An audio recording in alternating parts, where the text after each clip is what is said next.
tersebar berita satu Madinah kalau istrinya berzina, dan ini istri yang paling dicintai, dan memang secara realita lapangan lagi berdua sama Safwan gitu. Demi Allah wahai Rasulullah, aku tidak akan bertaubat dari tuduhan tersebut sama sekali karena aku tidak melakukannya. Dan Aisyah mengatakan belum pernah aku berkata setegas itu pada Nabi SAW, tidak tahu kenapa. Lanjutkan bahasan sirah kita, dan kita masih dalam lanjutan kisah ifk, kisah tentang fitnah zinahnya Aisyah dengan Safwan radhiyallahu anhuma. Dan sudah kita sampaikan kalau ini adalah sumber dari Abdullah bin Abi Salul. Cuma perlu kita ketahui lanjutan dalam bahasan kita, Abdullah bin Abi Salul ini sempat ada yang bertanya ke saya di pertemuan kita yang lalu, dan pertanyaan terakhir, apa Ustadz ayat-ayat apa yang turun membela Aisyah, dan juga ada statement apakah Abdullah bin Abi Salul dihukum atau tidak. Saya lupa apakah memang saya pada saat itu mengucapkan dihukum atau tidak ya.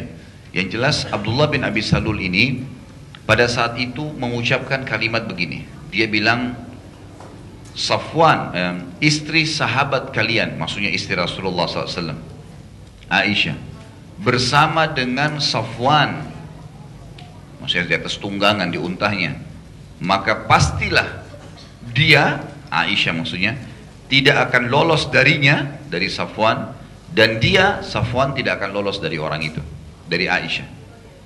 Dan kita sudah tahu pada pertemuan yang lalu, penyebab perkataan Abdullah bin Abi Salul ini karena dia sakit hati. Pada saat anaknya Abdullah al-Mu'min, Abdullah yang mukmin, yang menahan pedang di leher ayahnya, gitu kan? Masih ingat ya? Gak ada yang nyaut nih. Ingat atau lupa? Kalau lupa saya nggak mau ke Bekasi lagi. Jadi Abdullah mukmin, anaknya si Abdullah munafik ini meletakkan pedang di leher ayahnya, kemudian mengancam pada saat itu, kau tidak akan bisa masuk kecuali Rasulullah SAW izinkan, gitu kan? Dia heran kenapa anaknya lebih memilih Muhammad SAW daripada dirinya, gitu. Maka waktu dia lihat Aisyah sama Safwan datang dengan unta di siang hari bolong, gitu kan? Kemudian dia sebarkanlah fitnah ifk itu, bahwasanya dia, bahasanya dia begitu ya. Jadi dia bilang tidak mungkin istri sahabat kalian dengan Safwan berdua, kemudian yang ini lolos dari yang itu, ini lolos dari yang itu. Maksudnya dia nunjuk. Tapi dia nggak terus terang membahasakan ini zina. Bisa ditangkap? Ini poin pentingnya. Nah, karena dia cuman memberikan isyarat penyebab fitnah, maka Abdullah bin Abi Salul tidak kena hukuman cambuk di sini. Dia cuma memberikan isyarat.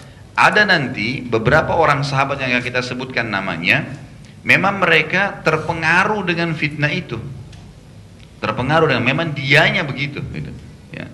Dianya memang dasarnya menyebarkan fitnah, menjelas-jelas mengatakan Aisyah zina sama Safwan. Nah, perkataan jelas ini menyebabkan adanya cambukan, namanya haddil muftari, pukulan muftari. Muftari itu pendusta, penyebar fitnah. Dalam Islam dicambuk 80 jerah. Baik, saya coba datangkan riwayat yang lain. Kata Aisyah radhiyallahu anha, pada saat saya masuk ke Madinah, turun dari untanya Safwan, pasukan ini sudah masuk di pintu gerbang Madinah. Maka saya pun sakit selama 20 hari berturut-turut. Aisyah radhiyallahu anha pada saat tiba di Madinah, tiba di rumahnya, sakit 20 hari. Dan sakitnya ini cukup parah, membuat Aisyah radhiyallahu anha tidak bisa keluar rumah gitu. Maka dia pun mengatakan, selama 20 hari itu, saya melihat perilaku Nabi SAW berubah. Kalau riwayat yang saya sampaikan pada pertemuan sebelumnya adalah, Aisyah cuma mengatakan perilaku Nabi SAW berubah dalam keseharian. Riwayat yang kedua yang kita sampaikan pada pertemuan sekarang adalah, Aisyah mengatakan perilaku Nabi SAW berubah ketika dia sedang sakit. Kenapa? Karena kalau tidak sakit saja perhatian Nabi SAW luar biasa kepada Aisyah, bagaimana kalau sakit gitu? Aisyah tahu betul bagaimana cintanya Nabi SAW padanya. Terjadi perubahan. Nabi SAW tidak duduk di sebelahnya, tidak memeriksa demamnya, tidak menyiapkan obat. Biasa saja Nabi SAW gitu. Ya Rasulullah, saya sakit. Nabi SAW mengatakan syafakillah, semoga Allah sembuhkan kamu. Sebatas itu saja gitu. Jadi perubahan yang drastis sekali yang dilihat oleh Aisyah, tidak seperti biasanya. Lalu Aisyah mengatakan, saya melihat perubahan perilaku Nabi SAW yang tidak seperti biasanya, dan aku benar-benar tidak mengetahui kejadian fitnah yang dituduhkan kepadaku. Buta informasi, nggak tahu apa-apa nih kejadiannya. Setiap kali Nabi SAW masuk ke rumahku, beliau SAW hanya menanyakan kabarku secara umum. Nah, itu kalau dalam bahasa Indonesia, pertanyaan dia dalam riwayat dikatakan, bagaimana kabar kamu? Hanya sebatas itu. Sakit ya Rasulullah, ya sudah, syafakillah, semoga Allah sembuhin. Nggak seperti biasanya gitu. Melihat hal tersebut, kata Aisyah, selama 20 hari itu perilaku Nabi SAW sama. Tidak ada upaya seorang suami seperti umumnya gitu. Karena Nabi SAW manusia biasa. Tersebar berita satu Madinah, kalau istrinya berzina. Dan ini istri yang paling dicintai gitu kan. Dan memang secara realita lapangan, lagi berdua sama Safwan gitu kan. Posisi laki-laki memang di sini susah, serba salah. Dan Nabi SAW pada saat itu betul-betul menunggu informasi dari langit. Dan sudah saya bahasakan pada pertemuan yang lalu teman-teman sekalian, kalau wahyu terputus selama sebulan, nggak ada wahyu turun. Biasanya begitu terjadi sesuatu turun wahyu, bertubi-tubi, satu hari bisa sampai 5-6 kali wahyu turun, gitu kan? Menyampaikan ini begini, ini begini, ini begini. Maka Nabi SAW langsung menjawab. Kadang-kadang telat sehari, ini sebulan. Belum pernah dikatakan oleh para ahli sejarah wahyu terputus kepada Nabi SAW lebih hebat daripada satu bulan ini pada saat kisah Ifk. Ya, kecuali satu keadaan pada saat setelah turun Iqra bismi rabbikal ladzi khalaq, itu sempat 6 bulan gak ada wahyu. 6 bulan waktu itu. Tapi setelah itu 6 bulan yang paling berat adalah 1 bulan ini. Dan ini beratnya karena ada secara kejiwaan istri lagi tertuduh dan butuh informasi segera gitu. Kita tahu teman-teman sekalian, 1 hari saja kalau gosip itu sudah cukup panas. Bagaimana kalau sebulan? Gak ada tuntunan, gak ada informasi. Maka Nabi SAW pun secara kejiwaan merasa gimana nih. Tetapi ada satu pelajaran luar biasa di sini. Bagaimana Nabi SAW tidak sama sekali memfitnah istrinya. Tidak ikut. Dan akan kita lihat juga nanti ada beberapa sahabat yang betul-betul pada kedudukan tidak mungkin. Mereka memastikan tidak mungkin Aisyah berzina, gitu kan? Karena ini orang mukminah, nggak mungkin. Nanti akan kita ambil pelajaran-pelajarannya. Yang jelas, Nabi SAW pun ya pada saat itu berubah perilaku, dan Aisyah mengatakan, aku pun izin setelah 20 hari itu, izin ke rumah orang tuaku. Dan aku diizinkan ke rumah orang tuaku, diantar oleh Nabi SAW. Pelajaran yang lain juga di sini adalah bagaimana Aisyah radhiyallahu anha yang sedang berubah sikap suaminya tidak spontan emosi. Ini seorang muslim harus belajar. Mungkin suami lagi ada masalah, mungkin lagi ada utang, mungkin lagi ada masalah yang dihadapin, mungkin ada informasi yang memang sampai tentang kita yang tidak baik. Maka lihat adabnya suami istri di sini. Nabi SAW menerima informasi satu Madinah loh ini ya, bukan dari satu orang. Satu Madinah istrinya berzina. Kira-kira bagaimana kejiwaannya? Dari satu orang saya sudah cukup kadang-kadang membawa emosi, ini enggak. Nabi SAW cuma berubah sikap saja. Ya, berubah sikap yang Aisyah tahu kalau Nabi lagi marah gitu. Kesannya begitu. Aisyah pun tidak emosi pada saat terjadi perubahan karena tidak ngerti apa-apa. Dengan santun pamit pulang ke rumah orang tuanya. Ini akhlak yang luar biasa dalam rumah tangga. Dan di sini ulama mengatakan khusus masalah ifk ini, perilaku Nabi SAW dengan Aisyah adalah cara obat yang paling mujarab dalam menghilangkan godaan syaitan ya, yang berhasil membuat pertengkaran rumah tangga. Ada masalah apapun, bicarakan. Jangan sampai tidak dibicarakan. Dan jangan pernah percaya informasi dari luar rumah. Karena tembok rumah kita, ini adalah wilayah haram namanya. Saya sering bahasakan dalam masalah rumah tangga, ada wilayah haram dalam rumah tangga. Wilayah haram itu tidak boleh orang lain masuk. Tidak boleh orang lain campuri. Tidak boleh orang lain atur.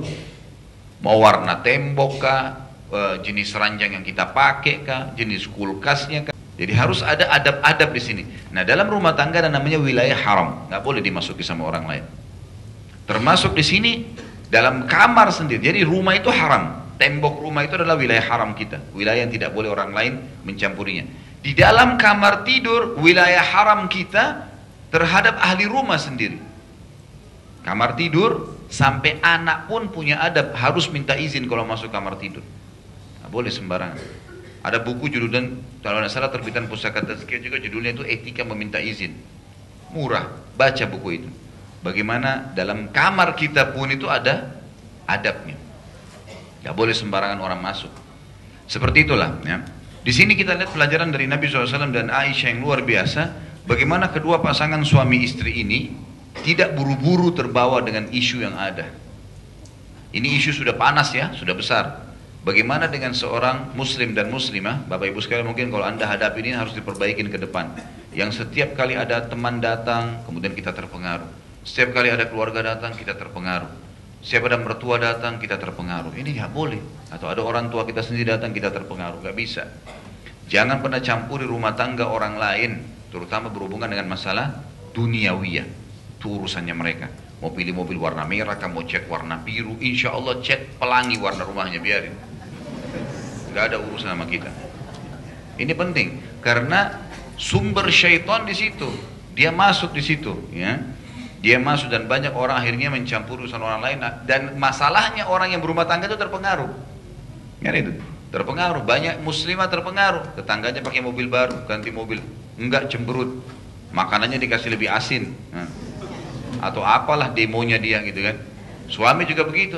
Lihat istrinya orang lebih ini segala lebih rapi, istrinya enggak. Dia sebenarnya bisa bahasakan baik-baik, tapi kadang-kadang ada orang begitu. Berubah dengan sikap gara-gara orang lain. Tidak perlu ini. Kita harus membangun sendiri dalam rumah tangga kita. Dan panduannya ada, agama.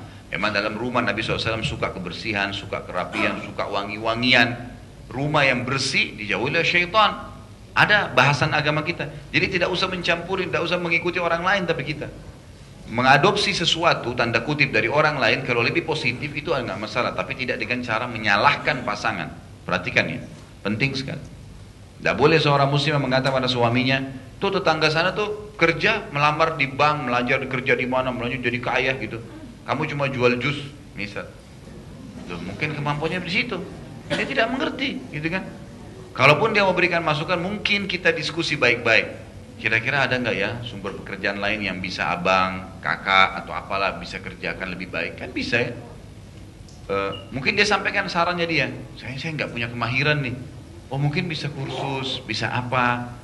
Apa yang kita bisa kembangin? Kan gitu, bisa didiskusikan, tapi dengan cara baik-baik. Sama dengan suami juga. Kalau istrinya misalnya cuma tahu masak nasi saja, yang lainnya masih belum ngerti, ceplok telur masih hangus dan seterusnya, ngerti lah gitu. Artinya bahasakan baik-baik gitu kan. Itu kan baik-baik. Sini saya ajarin yuk, mungkin bisa caranya. Atau beliin buku tentang masakan. Bisa nggak masakin saya ini? Kan bisa dengan adab ya. Jadi kalau kita mukul orang, responnya pukulan. Kita ngerangkul, responnya rangkulan.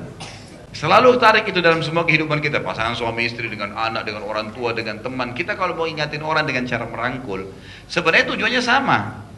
Kayak istri tadi tidak bisa masak, beliin buku. Bisa nggak masakin saya ini? Sama saja ini. Beda dengan kau nggak tahu masak. Kan itu gebuk ya. Hasilnya gebukan. Ya sudah, cerain aja saya. Nah, kan langsung ya. Kamu ini hidupnya pas-pasan bilang sama suaminya. Ya saya begini, kamu nggak bisa pergi aja. Nah kan jadi masalah. Karena gebukan, responnya gebukan. Coba rangkul, gitu kan. Terima kasih ya, selama ini kamu sudah kasih saya nafkah. Mudah-mudahan Allah berkahi ya, dapat rezeki yang lain. Mungkin ada sumber yang lain. Kan sama saja tujuannya. Tapi ini rangkulan, membuat jiwa seseorang mau mengerjakan. Baik, selanjutnya saya tulis dalam tulisan saya mengatakan ini sebuah akhlak yang mulia dari Nabi SAW. Dari satu sisi, bahwa beliau walau sudah mendengar berita fitnah tentang istrinya, satu Madinah, tidak spontan menyalahkan apalagi menuduh sebelum memastikan. Belum ada informasi pasti, tidak menuduh sama sekali. Berat ya, istri berzina itu gak gampang. Dari sisi lain, Aisyah juga radhiyallahu anha tidak emosi dengan perubahan sikap suaminya dan dengan sangat santun hanya mengatakan, wahai utusan Allah, kalau seandainya anda sedang tidak ada hajat denganku, lagi tidak butuh pelayananku, gitu kan, maka izinkan aku pulang ke rumah orang tuaku. Santun sekali. Coba kalau yang ibu-ibu di belakang nih, gimana? Pulangin saya. Pulangin saya itu emosional. Suaminya bilang, baik, ayo bungkus baju, pulang. Tapi bahasanya santun. Kalau anda lagi tidak ada hajat dengan saya, pasti suaminya kepikiran tuh kalau ngantar gitu kan. Baik sekali istri saya ya. Susah. Akhlak yang baik itu kata ulama adalah pintu di mana syaitan nggak bisa masuk di situ. Perilaku yang baik itu tidak bisa dimasukkan sama syaitan. Susah dia masuk. Kalau orang santun ngomong, tatapan matanya syahdu, selalu dengan kasih sayang menyentuhnya, itu nggak bisa dimasuki sama syaitan. Susah. Makanya lawannya yang syaitan buat kan. kasar, melotot, suka berkata kasar, itu semua. Kata Nabi SAW, innama bu'ithu liutammima makarimal akhlak.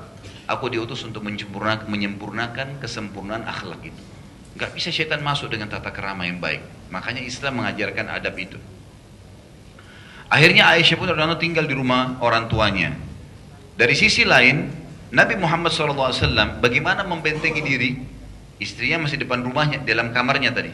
Nabi SAW pulang masih ketemu istri. Istrinya gak ada perilaku yang mencurigakan. Kalau kita sekarang mungkin kelihatan orang selingkuh kan, kontek-kontekan, gelisah. Kalau nggak ketemu kan ada kejiwaan syaitan kan mengganggu itu. Nggak bisa orang selingkuh tuh kemudian dia tidak telepon, dia bisa redam. Dia nggak bisa redam karena syaitan menggoda, mengejolakan dalam jiwanya. Pasti dia gelisah, dia mau keluar. Aisyah di rumah, nggak pernah ngomong masalah Safwan, tidak pernah ngomong masalah apa depan matanya. Tapi setelah Aisyah pindah ke rumah orang tuanya, ini lain. Coba bapak-bapak di sini posisinya begitu. Lagi tertuduh istri kita, depan mata masih bisa dilihat, tapi ini pindah ke rumah orang tuanya. Ada sesuatu yang lain di situ. Tapi Nabi SAW di sini berpegang pada konsep agama. Ingat Bapak Ibu sekalian, saya sudah dari awal katakan, yang saya berikan kepada Bapak Ibu ini kelas sirah ya. Ini kelas sirah. Ini kita seperti lagi kuliah. Bukan tujuannya menyelesaikan cepat, gitu. Tapi bagaimana kita mengambil pelajaran yang mahal sekali dari pelajaran hidup Nabi SAW. Sehingga bisa membawa nanti Bapak Ibu keluar praktikin, oh ya begini ya, sampai pada hal yang kecil. Saya pribadi dapat pelajaran yang luar biasa Bapak Ibu sekalian dari pelajaran Nabi SAW ini, luar biasa. Dari sampai hal yang kecil sampai hal yang besar nanti. Dari hal yang kecil cuma bagaimana interaksi dengan pasangan hidup, bagaimana dengan tetangga, bagaimana dengan teman, bagaimana dengan mengingatkan orang transaksi yang salah, haram misalnya dari sahabat, kalau masuk pasar dan seterusnya, sampai kepada masalah besar jihad. Memotivasi pasukan supaya mereka semangat, itu luar biasa. Sirah ini betul-betul membentuk pribadi muslim yang luar biasa. Baik, Nabi SAW punya sebuah kaidah dasar dalam agama. Bagaimana beliau bisa tenang? Bagaimana bisa tenang ini? Dalam kondisi istrinya pindah ke rumah mertuanya, gitu kan? Secara manusiawi berat. Kalau depan mata tadi masih bisa. Maka beliau menggunakan konsep sederhana, bertawakal kepada Allah. Tawakal. Tawakal itu menyerahkan sepenuhnya pada Allah. Sudah. Allah mengatakan dalam surah At-Talaq ayat 3, surah nomor 65, wa may yatawakkal 'alallahi fahuwa hasbuh. Siapa yang bertawakal kepada Allah, Allah akan jadi pencukup baginya. Dan ingat, semua orang yang bertawakal, kata para ulama adalah orang-orang yang akan mendapatkan hasil kemenangan dari masalah yang sedang dia hadapi. Sekali lagi, orang yang bertawakal kepada Allah dalam masalah yang sedang dia hadapi, dia akan menjadi pemenang dalam masalah itu. Ini penting sekali, ini kaidah-kaidah hidup ya. Karena Allah selalu mengatakan dalam Al-Quran, banyak ayat diantaranya misal surah Hud. Surah nomor 11 ayat 49 yang bunyinya A'udzubillahi minasyaitonirrajim, surah Hud, surah nomor 11 ayat 49. Tilka min amba'il ghaibi nuhiha ilaik ma kunta ta'lamuha anta wala qaumuka min qabli hadza fasbir. Akhir ayatnya, innal aqibata lil muttaqin.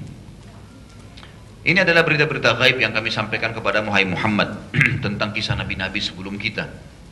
Nabi Hud, ini kan dalam surah Hud ya, Nabi Hud, Nabi Saleh, yang Allah SWT ceritakan kepada Nabi Muhammad SAW dalam Al-Quran, dan untuk kita semua pelajarannya.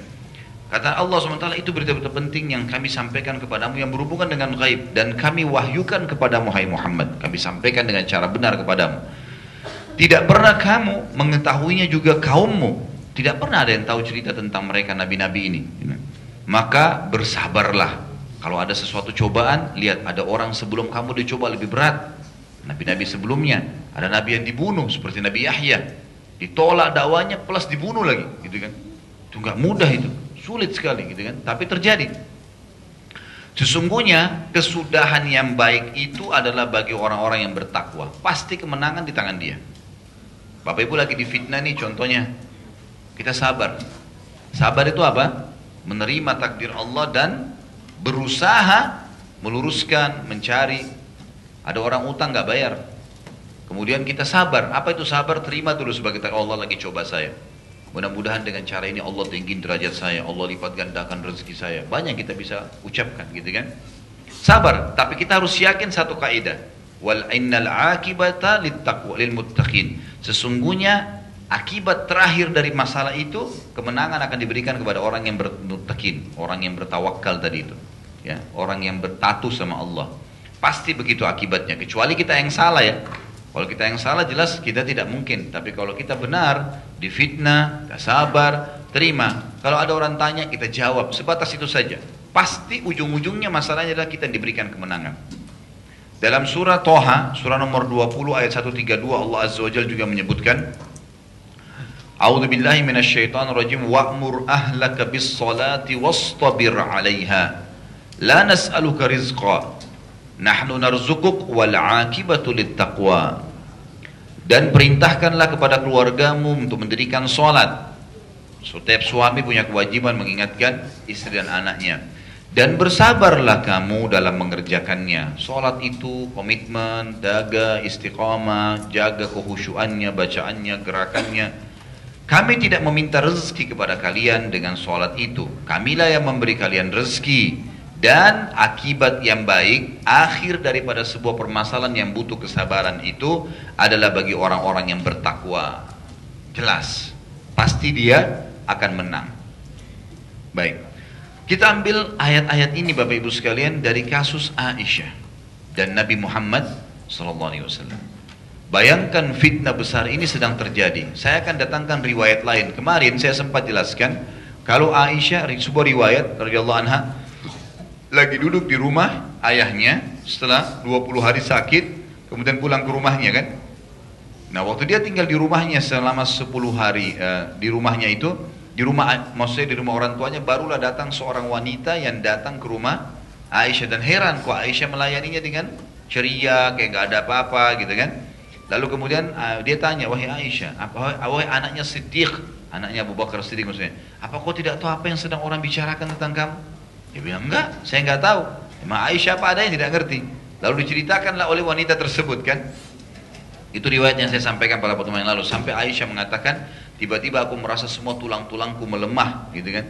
Kemudian aku pun jatuh tersungkur dan menangis. Baru tahu kenapa perilaku Nabi SAW berubah.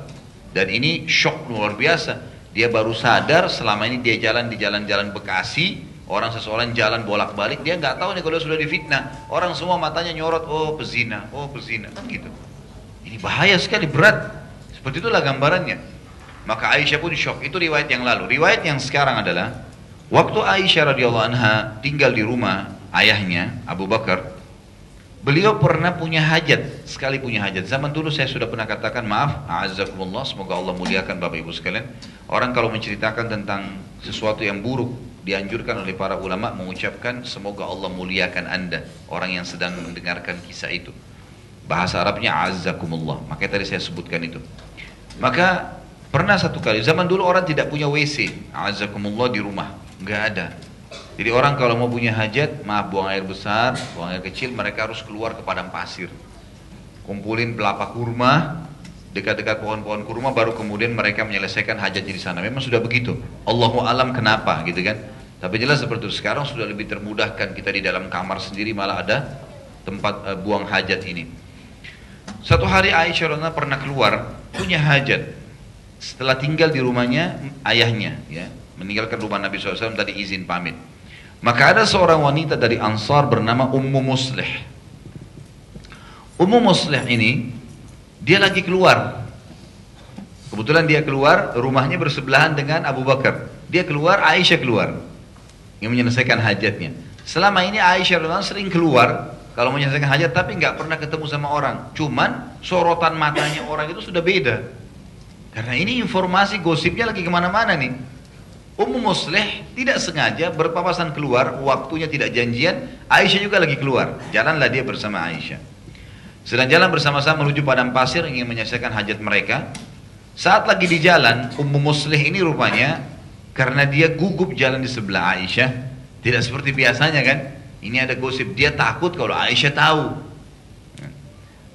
Maka dia pun keinjak bajunya, terus jatuh Ummu Muslih ini.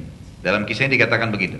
Waktu Ummu Muslih jatuh, tidak sengaja mulutnya bilang, celakalah Muslih, anaknya. Ada sebab yang tidak ucapkan kalimat itu. Lalu kata Aisyah radhiyallahu anha, kenapa engkau ucapkan kalimat itu? Kenapa engkau doakan keburukan anakmu gitu? Jangan engkau ucapkan kalimat seperti itu pada anakmu sendiri, kata Aisyah. Apakah engkau menghina anakmu juga salah satu sahabat Rasulullah SAW dan dia ahli Badr, hadir di Badr. Maka Ummu Muslih kaget gitu. Kenapa? Karena Ummu Muslih ini adalah Muslih, anaknya salah satu penyebar gosip itu. Dan Muslih ini jelas-jelas bilang Aisyah berzina sama Safwan. Kalimat itu. Ummu Muslih waktu lagi jalan sama Aisyah, dia nggak tahu nih. Dia pikir Aisyah sudah tahu nih anaknya gosipin dia. Padahal Aisyah belum mengerti permasalahannya. Waktu itu Aisyah belum dengar sama sekali informasi. Nanti dari Ummu Muslih dia tahu. Maka dia bilang celaka.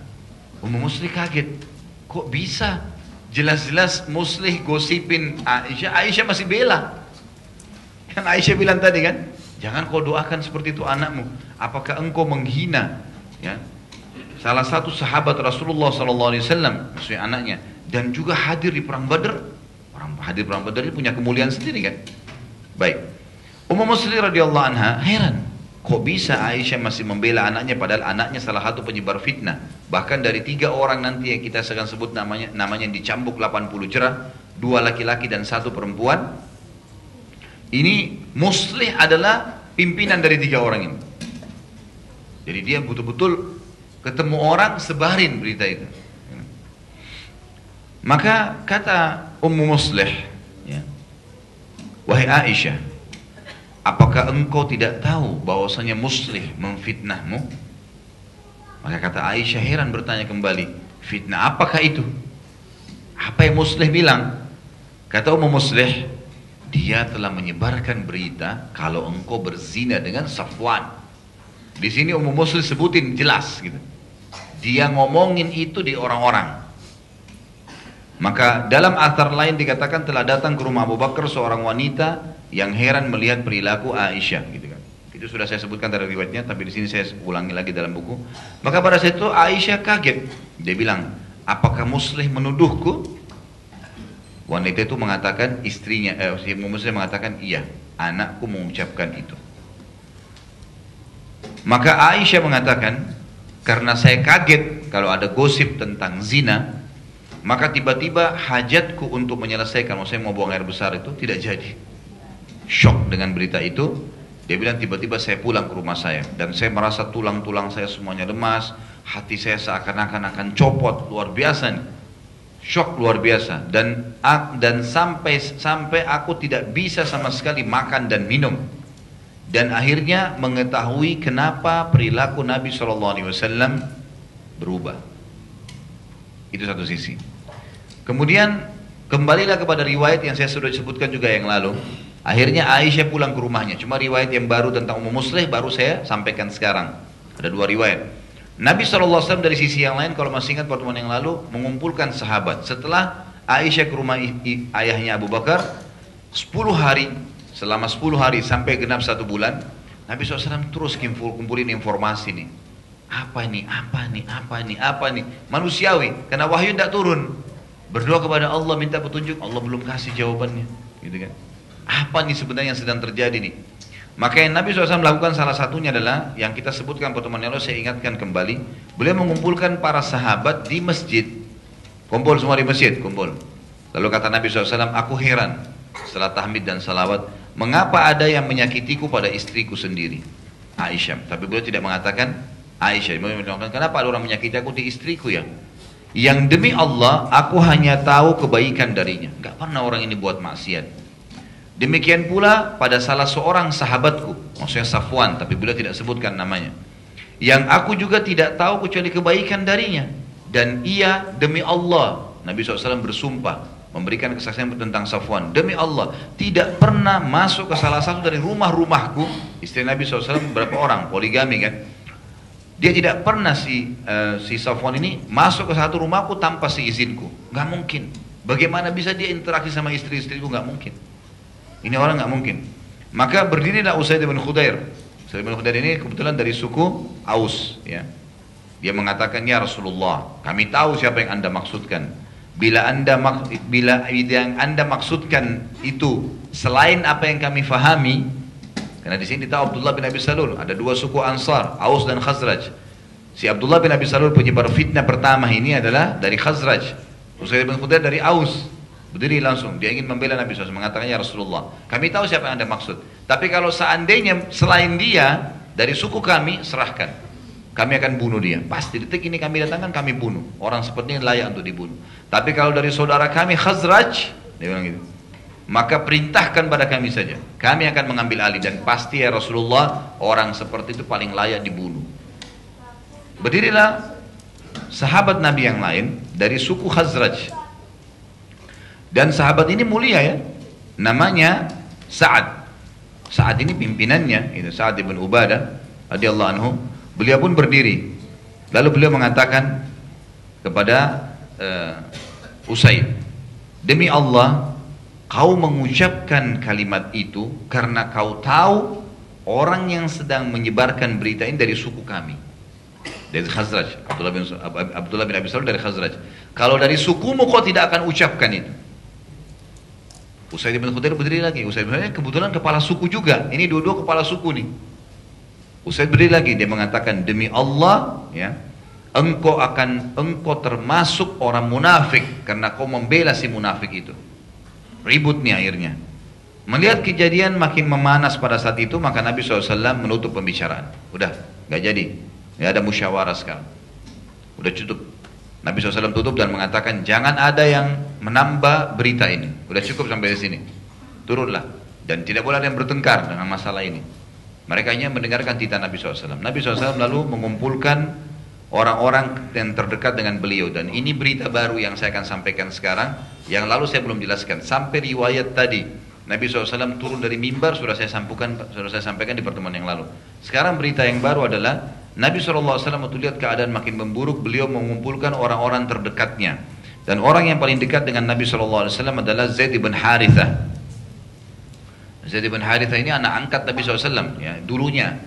Ya, kemudian dia bekas budak, dibebaskan Nabi SAW, lalu dia dijadikan anak angkat. Tapi Nabi SAW akhirnya disuruh mengubah itu. Status namanya dulunya Zaid bin Muhammad, diubah kembali menjadi Zaid bin Harithah.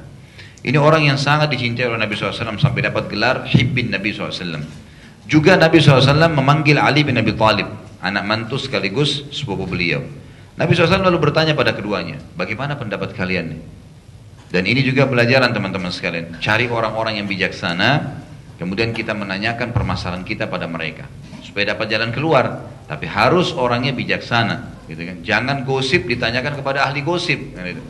Itu jadi masalah baru, gitu kan? Sudah becek ditambah air, tambah becek, gitu kan? Nggak mungkin. Maka harus orang yang terpercaya. Nabi SAW kumpulin dua orang, dan dua orang ini orang yang paling dipercaya Nabi SAW. Tanya, bagaimana pendapat kalian? Zaid berkata, wahai Rasulullah, kami benar-benar tidak mengetahui keburukan dari istri anda Aisyah. Ia wanita yang suci. Nggak mungkin itu terjadi. Udah, Zaid sudah kasih pendapatnya.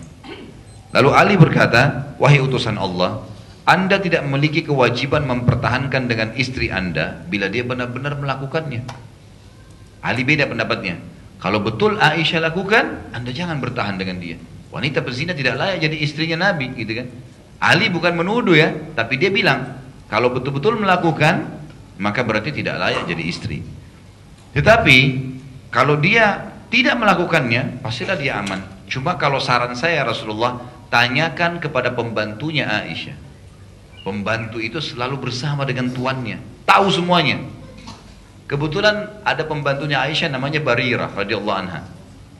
Barirah ini pembantu Aisyah, memang Nabi SAW khususkan gitu. Maka dipanggillah Barirah ini. Waktu dipanggil Barirah oleh Nabi SAW, Nabi SAW tanya, ya, wahai Barirah, apa yang kau tahu tentang Aisyah? Dan kau sudah tahu gosip yang sebar nih, yang tersebar. Bagaimana menurut kamu? Kata Barirah, demi Allah wahai Rasulullah, aku tidak mengetahui kecuali kebaikan dari Aisyah. Karena Barirah ini ibu-ibu sudah tua ya. Aisyah kan masih muda sekali. Jadi Barirah ini anggap Aisyah seperti anaknya sendiri. Dia mengatakan, demi Allah ya Rasulullah, aku tidak mengetahui kecuali kebaikan dari Aisyah. Dan tidak pernah melakukan kemaksiatan dan kesalahan sekalipun. Tidak pernah saya lihat dia melanggar hukum Allah, nggak ada pelanggarannya. Tidak pernah, orang ini baik sekali. Maka Ali bin Abi Thalib sempat membentak Barirah, mengatakan, jujurlah pada Nabi SAW, jangan kau sampai dusta. Jadi kondisinya memang ini butuh informasi gitu kan. Maka Barirah berkata, demi Allah seperti yang aku katakan. Satu-satunya kesalahan yang pernah dibuat oleh Aisyah yang dalam hidupku, selama hidupku adalah aku pernah menaruh adonan roti dan aku bilang, wahai Aisyah, jaga ya adonan ini, saya butuh hajat. Seperti tadi mau butuh ke kamar mandi lah kita ya. Lalu kemudian Aisyah tersibukkan, sempat tertidur, lalu adonan itu dimakan oleh kambing. Hanya itu, nggak ada lagi yang lain. Artinya kalau itu mau dianggap kesalahan, itu kesalahannya dia, hanya itu saja. Itu cuma adonan yang dilupa karena ketiduran, hanya itu, tidak ada yang lain. Dan demi Allah tidak ada yang lain. Maka Nabi SAW melihat kalau begitu memang sudah tidak ada jalan keluar nih, nggak ada yang lain. Pas sebulan kita kembali kepada riwayat yang saya sampaikan yang lalu juga, bahwasanya Nabi SAW akhirnya mengambil sebuah keputusan yang jelas. Keputusannya adalah datang ke rumah Abu Bakar dan bertanya langsung kepada Aisyah radhiyallahu anha. Baik, saat tiba di rumah Abu Bakar, Nabi SAW lalu mendatangi Aisyah dan berkata dengan penuh akhlak dan kesantunan. Ini sudah jelas-jelas, bapak-bapak ini ambil pelajaran, jangan mudah emosional. Ibu-ibu juga begitu. Ya. Dalam rumah tangga itu pekah sekali. Kata ulama, kalau di luar rumah setan menggoda kita 10, di rumah tangga 100. Bisa saja istrinya salah masak, atau mungkin ketiduran, atau mungkin salah ngomong. Itu sudah cukup untuk tidak ngobrol seminggu. Cukup mengucapkan kalimat cerai. Mungkin suaminya telat datang, mungkin suaminya tidak angkat telepon, mungkin lupa tulis kata-kata sayang di SMS. Sudah cukup untuk tidak bergaul 2 hari 3 hari. Ini semua penyakit, bahaya, syaitan tunggangi. Kenapa memang kalau lupa tulis kata sayang? Gitu kan? Sampai saya pernah ditanya sama istri saya begitu. Kenapa kok kakak tidak tulis kata sayang? Saya tadi memang lagi di motor. Karena kalau dekat rumah saya bawa motor, nggak bisa tulis sayang di motor, gimana caranya? Iya, silakan pergi gitu kan. Terus saya bilang nggak mungkin. Dan sayang itu yang lebih realita yang dilihat depan mata. Perhatian kan kelihatan depan mata. Kalau sayang tulisan itu simbolik, bisa benar bisa enggak gitu kan. Kenapa itu yang jadi patokan dan dilupakan sesuatu yang kelihatan? Tutup pintu syaitan gitu kan. Dan ingat, dalam rumah tangga Bapak Ibu sekalian, ini Nabi SAW sudah berumah tangga bertahun-tahun dengan Aisyah ya. Tetap masa ta'aruf ya, masa saling mengenal satu sama yang lain itu berjalan. Bahkan sebagian ulama mengatakan dalam masalah rumah tangga, biar sampai nenek-nenek, kakek-kakek, itu masih ada masa ta'arufnya setelah berumah tangga. Karena kadang-kadang ada hal yang membuat kita berubah gitu kan. Mungkin dengarin orang, mungkin lihat keadaan orang, maka berarti ada lagi konsep ta'aruf baru tuh. Bagaimana adaptasi lagi, bagaimana pasangan kita akan meluruskan itu. Kalau itu salah misalnya, karena gitu. Jadi harus lebih hati-hati. Nabi SAW dengan santun, akhlak yang mulia datang dekat Aisyah. Itu Aisyah lagi terbaring. Lalu kata Nabi SAW, wahai Aisyah, di depannya Abu Bakar dan istrinya, ibunya dan ayahnya Aisyah. Bertakwalah kepada Allah, artinya patuhlah pada Allah. Dan ketahuilah bahwa Allah Maha Pengampun. Allah itu baik sekali. Bila seandainya engkau benar telah melakukannya, betul yang gosip ini orang lagi cerita ini, bertaubatlah pada Allah. Karena Allah itu maha menerima taubat hamba-hambanya, serta maha pengasih. Dia mau istrinya, kalau salah, sudahlah, ngaku selesai. Dalam bahasa lain kata ulama adalah, saya akan maafin juga kamu. Kau taubat, kalau kau sudah lakukan, saya sudah maafin. Berat ini ya. Mungkin bapak-bapak bisa tahu istrinya berzina terus dimaafin itu gak gampang gitu kan. Beda dengan ibu-ibu itu ya. Kalau ibu tahu seorang wanita tahu suaminya selingkuh, minta maaf karena pakai perasaan masih bisa memaafkan. Bapak-bapak itu berat, pakai otak dia. Ini zina, enggak, saya udah nggak mau. Itu berat itu, gak gampang. Karena makanya biasanya kalau laki-laki yang berbuat salah, perempuan masih mudah menerima. Kalau perempuan buat salah ini repot nih. Maka yang terjadi adalah Nabi SAW di sini mengatakan, kalau Allah kau minta maaf kalau kau buat salah, saya juga udah maafin kamu, selesai urusan. Lalu kata Nabi SAW, bila tidak, kalau kau tidak lakukan, yakinlah, pasti Allah akan turunkan wahyu dari langit membebaskanmu dari fitnah ini. Aisyah berkata, saat mendengar pernyataan Nabi SAW, ya, tadi bahwasanya kalau kau lakukan, bertaubatlah, gitu kan. Santun ya, baik sekali. Tapi Aisyah mengatakan saat mendengar perkataan tadi, aku merasa Nabi SAW juga sudah terpengaruh dengan informasi itu walaupun sedikit. Maka aku pun melihat ke arah ayahku. Tiba-tiba aku duduk dan berkata, wahai ayah, kepada Abu Bakar, jawablah Rasulullah SAW.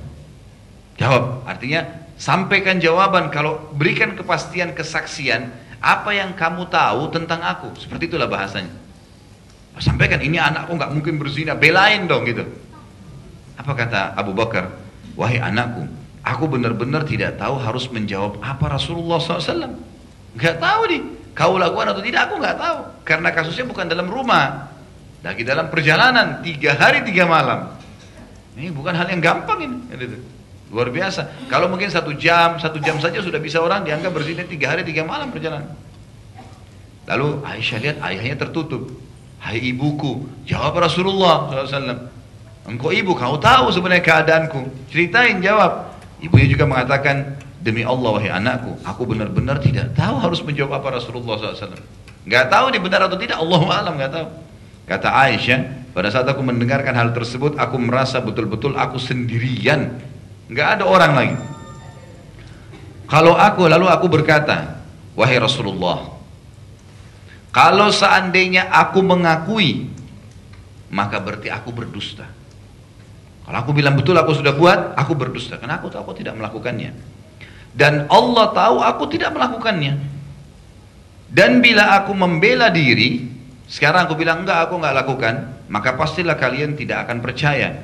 Maka aku akan menjawab seperti yang diucapkan oleh, jadi kalau kita bahasakan sekarang ya, mau dibuat kayak dramanya, kesannya Aisyah itu dalam riwayat ini dikatakan melupakan namanya Nabi yang dia ingin sebutkan.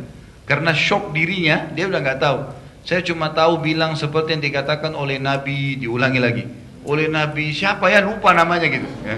Jadi dia mau sebutin, dia lupa namanya siapa, Nabi siapa ini. Gitu. Lalu dia mengatakan ayahnya Yusuf. Maksudnya Nabi Yakub. Ayahnya Yusuf. Sesungguhnya aku keluhkan kesedihanku dan masalahku kepada Allah.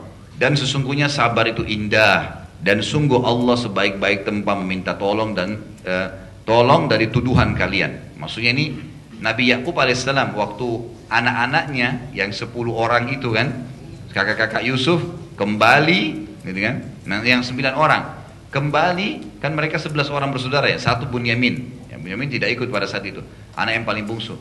Waktu mereka kembali setelah melempar Yusuf ke dalam sumur, waktu kembali kan mereka bilang Yusuf dimakan sama serigala, baru bajunya Yusuf dituangin darah kelinci. Maka Yakub tahu ini dusta nih. Tapi Nabi Yakub tidak mengatakan pada anaknya kalian dusta. Nabi Yakub cuma mengatakan ini adalah tipu daya syaitan. Saya mengeluhkan kesedihanku kepada Allah dan sabar itu sesuatu yang indah. Dan saya akan kembalikan tuduhan kalian kepada Allah. Seperti itulah. Demi Allah wahai Rasulullah, aku tidak akan bertaubat dari tuduhan tersebut sama sekali karena aku tidak melakukannya. Jelas Aisyah menyebutkan masalah itu. Dan Aisyah mengatakan belum pernah aku berkata setegas itu pada Nabi SAW. Tidak tahu kenapa. Gitu kan. Maka tiba-tiba saja kata Aisyah, aku benar-benar tidak pernah berpikir pada saat itu ayat Al-Quran turun untukku. Tidak pernah. Aku yang membebaskanku. Tapi aku berharap mudah-mudahan Rasulullah mimpi. Allah buat mimpi karena mimpi para Nabi semuanya benar ya. Seperti mimpi Nabi Ibrahim waktu mimpi menyembelih anaknya Ismail itu informasi benar. Kalau Nabi beda sama kita. Mimpi mereka adalah bagian dari wahyu. Mimpi mereka bagian dari wahyu. Kata Aisyah, saya tidak berharap, tidak berpikir, bukan tidak berharap, tidak berpikir kalau ada ayat Al-Quran turun buat saya khusus. Tapi mudah-mudahan saja Rasulullah mimpi Allah kasih tunjuk nih yang sebenarnya. Kalau perlu diperlihatkan tuh selama perjalanan. Saya demi Allah tidak pernah ngucapin satu kalimat, Safwan pun tidak pernah ngucapin satu kalimat, tidak pernah bicara. Sampai ada beberapa asar yang menyebutkan dalam 3 hari itu Safwan pun kalau mau istirahat taruh untanya jauh pergi istirahat. Aisyah pun di atas unta supaya merasa aman. Tidak pernah ada komunikasi, tidak pernah ada bicara, tidak pernah tanya Aisyah kenapa kau terlambat, bagaimana mau istirahat, mau makan, nggak ada informasi apa. Mereka makan bekal yang ada di bawah sendiri-sendiri. Nggak ada ngomongan sama sekali. Dan ini satu hal yang luar biasa, tanda keimanan. Orang jalan berdua tidak ngomong sama sekali itu luar biasa. Gitu kan? Allahu alam kalau bapak-bapak di sini. Baik.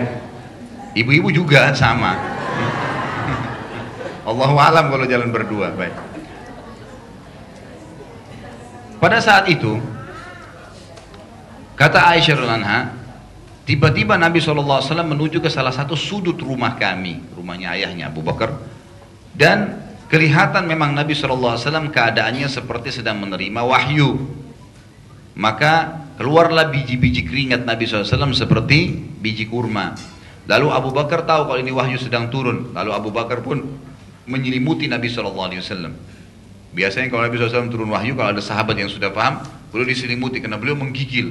Dan ini adalah proses wahyu yang paling berat bagi Nabi SAW. Dalam buku-buku, kalau Bapak Ibu punya Quran terjemahan bahasa Indonesia yang dari terbitan penerbit Raja Fahad di Madinah, yang warnanya merah biasanya, itu ditulis itu proses penurunian wahyu. Salah satu yang paling berat adalah terdengar seperti suara lonceng yang keras.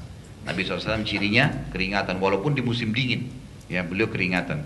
Ringkas cerita, kata Abu Bakar, ini adalah sesuatu yang paling berat dalam hidupku, paling berat, karena aku khawatir kalau wahyu turun membongkar kalau Aisyah zina. Ini berat nih. Sekarang wahyu jelas turun nih. Ini penentuan zina atau enggak. Kalau langit udah nggak mungkin salah, gitu kan? Sebulan tidak ada wahyu. Kata Abu Bakar, belum pernah ada sesuatu yang paling aku shock dalam hidupku kecuali dalam kejadian pada saat itu. Ini kalau benar betul-betul memilukan. Sepanjang sampai hari kiamat memalukan ini. Tapi kalau benar menggembirakan sampai hari kiamat, gitu kan? Karena dibela, gitu kan? Siapapun nanti yang baca ayat Al-Quran dan ini ternyata betul turun membela Aisyah radhiyallahu anha, maka kita tahu sebagaimana di masjid ini kita belajar dan semua yang mengikuti acara kita itu dari pemirsa YouTube, semuanya pasti akan tahu, dan siapapun yang baca tentang sirah akan tahu sampai hari kiamat nanti kalau Aisyah memang tidak berzina pada saat itu 1000 tahun lebih, dan bahkan mungkin Allahu alam sampai hari kiamat berapa ribu tahun, itu jelas Aisyah terbelahkan. Selama orang baca Al-Quran, ayat yang kita sebutkan nanti sebentar lagi, itu betul-betul membela Aisyah radhiyallahu anha. Yang jelas pada saat itu Nabi SAW pun akhirnya berdiri, mengangkat kepala beliau dan mengatakan kepada Aisyah, mengarah ke Aisyah, terima. Waktu itu Aisyah bilang begini, Abu Bakar ketakutan tadi kan, kata Aisyah, kalau aku sama sekali tidak ragu, karena aku tahu aku tidak melakukannya. Cuman aku tidak yakin apakah ayat turun membela aku atau hanya Rasulullah SAW dapat mimpi. Mungkin wahyu ini wahyu yang lain, mungkin yang masalah lain, bukan masalah ini gitu. Kata Aisyah, saya tidak tahu. Lalu ternyata memang betul-betul pada saat itu Allah muliakan diriku karena ternyata Rasulullah SAW menerima ayat yang membelaku.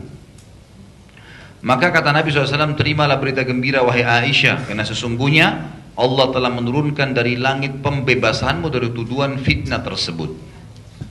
Abu Bakar pun berkata dengan sangat gembira waktu itu, berkata kepada Aisyah, berdirilah wahai Aisyah dan terima kasih pada Rasulullah SAW. Kata Aisyah, aku tidak mau terima kasih kepada Nabi. Tapi aku akan berterima kasih kepada Allah yang menyelamatkanku. Jadi dia sempat jengkel gitu kan, manusiawi, tapi tetap dengan mengatakan, aku tidak ingin terima kasih kepada Rasulullah, tapi aku terima kasih kepada Allah yang telah menyelamatkanku. Nabi SAW pada saat itu keluar dari rumah Aisyah, dari Abu Bakar, lalu kemudian mengumpulkan sahabat di masjid, dan seperti biasa beliau menyampaikan wahyu yang sedang beliau terima. Turunlah surah An-Nur, ayat-ayat yang mulia luar biasa, ayat yang cukup panjang. Makanya waktu pertemuan yang lalu ada yang sempat tanya, Ustadz ayatnya apa? Saya nggak langsung sampaikan karena ayatnya panjang, butuh bahasan sendiri. Surah An-Nur, surah nomor 24 ayat 4 sampai ayat 26. Ini semua berbicara tentang masalah pelajaran-pelajaran dari kisah ifk, fitnah. Nanti akan terungkap semua nih, kenapa Allah terlambatkan sampai 1 bulan jawaban, kenapa nggak langsung pada saat itu. Ada alasan-alasannya semua. Kenapa Allah Azza wa Jalla telatkan. Surah An-Nur, surah nomor 24 ayat 4 sampai ayat 26. Kita akan baca ayat demi ayat. Mulai daripada ayat 4-nya. A'udzubillahi minasyaitonir rajim. Walladzina yarmunal muhsanati thumma lam ya'tu bi arba'ati syuhada'a fajliduhum 80 jaldah. Fajliduhum 80 jaldatan wa la taqbalu lahum syahadatan abada wa ulaika humul fasiqun.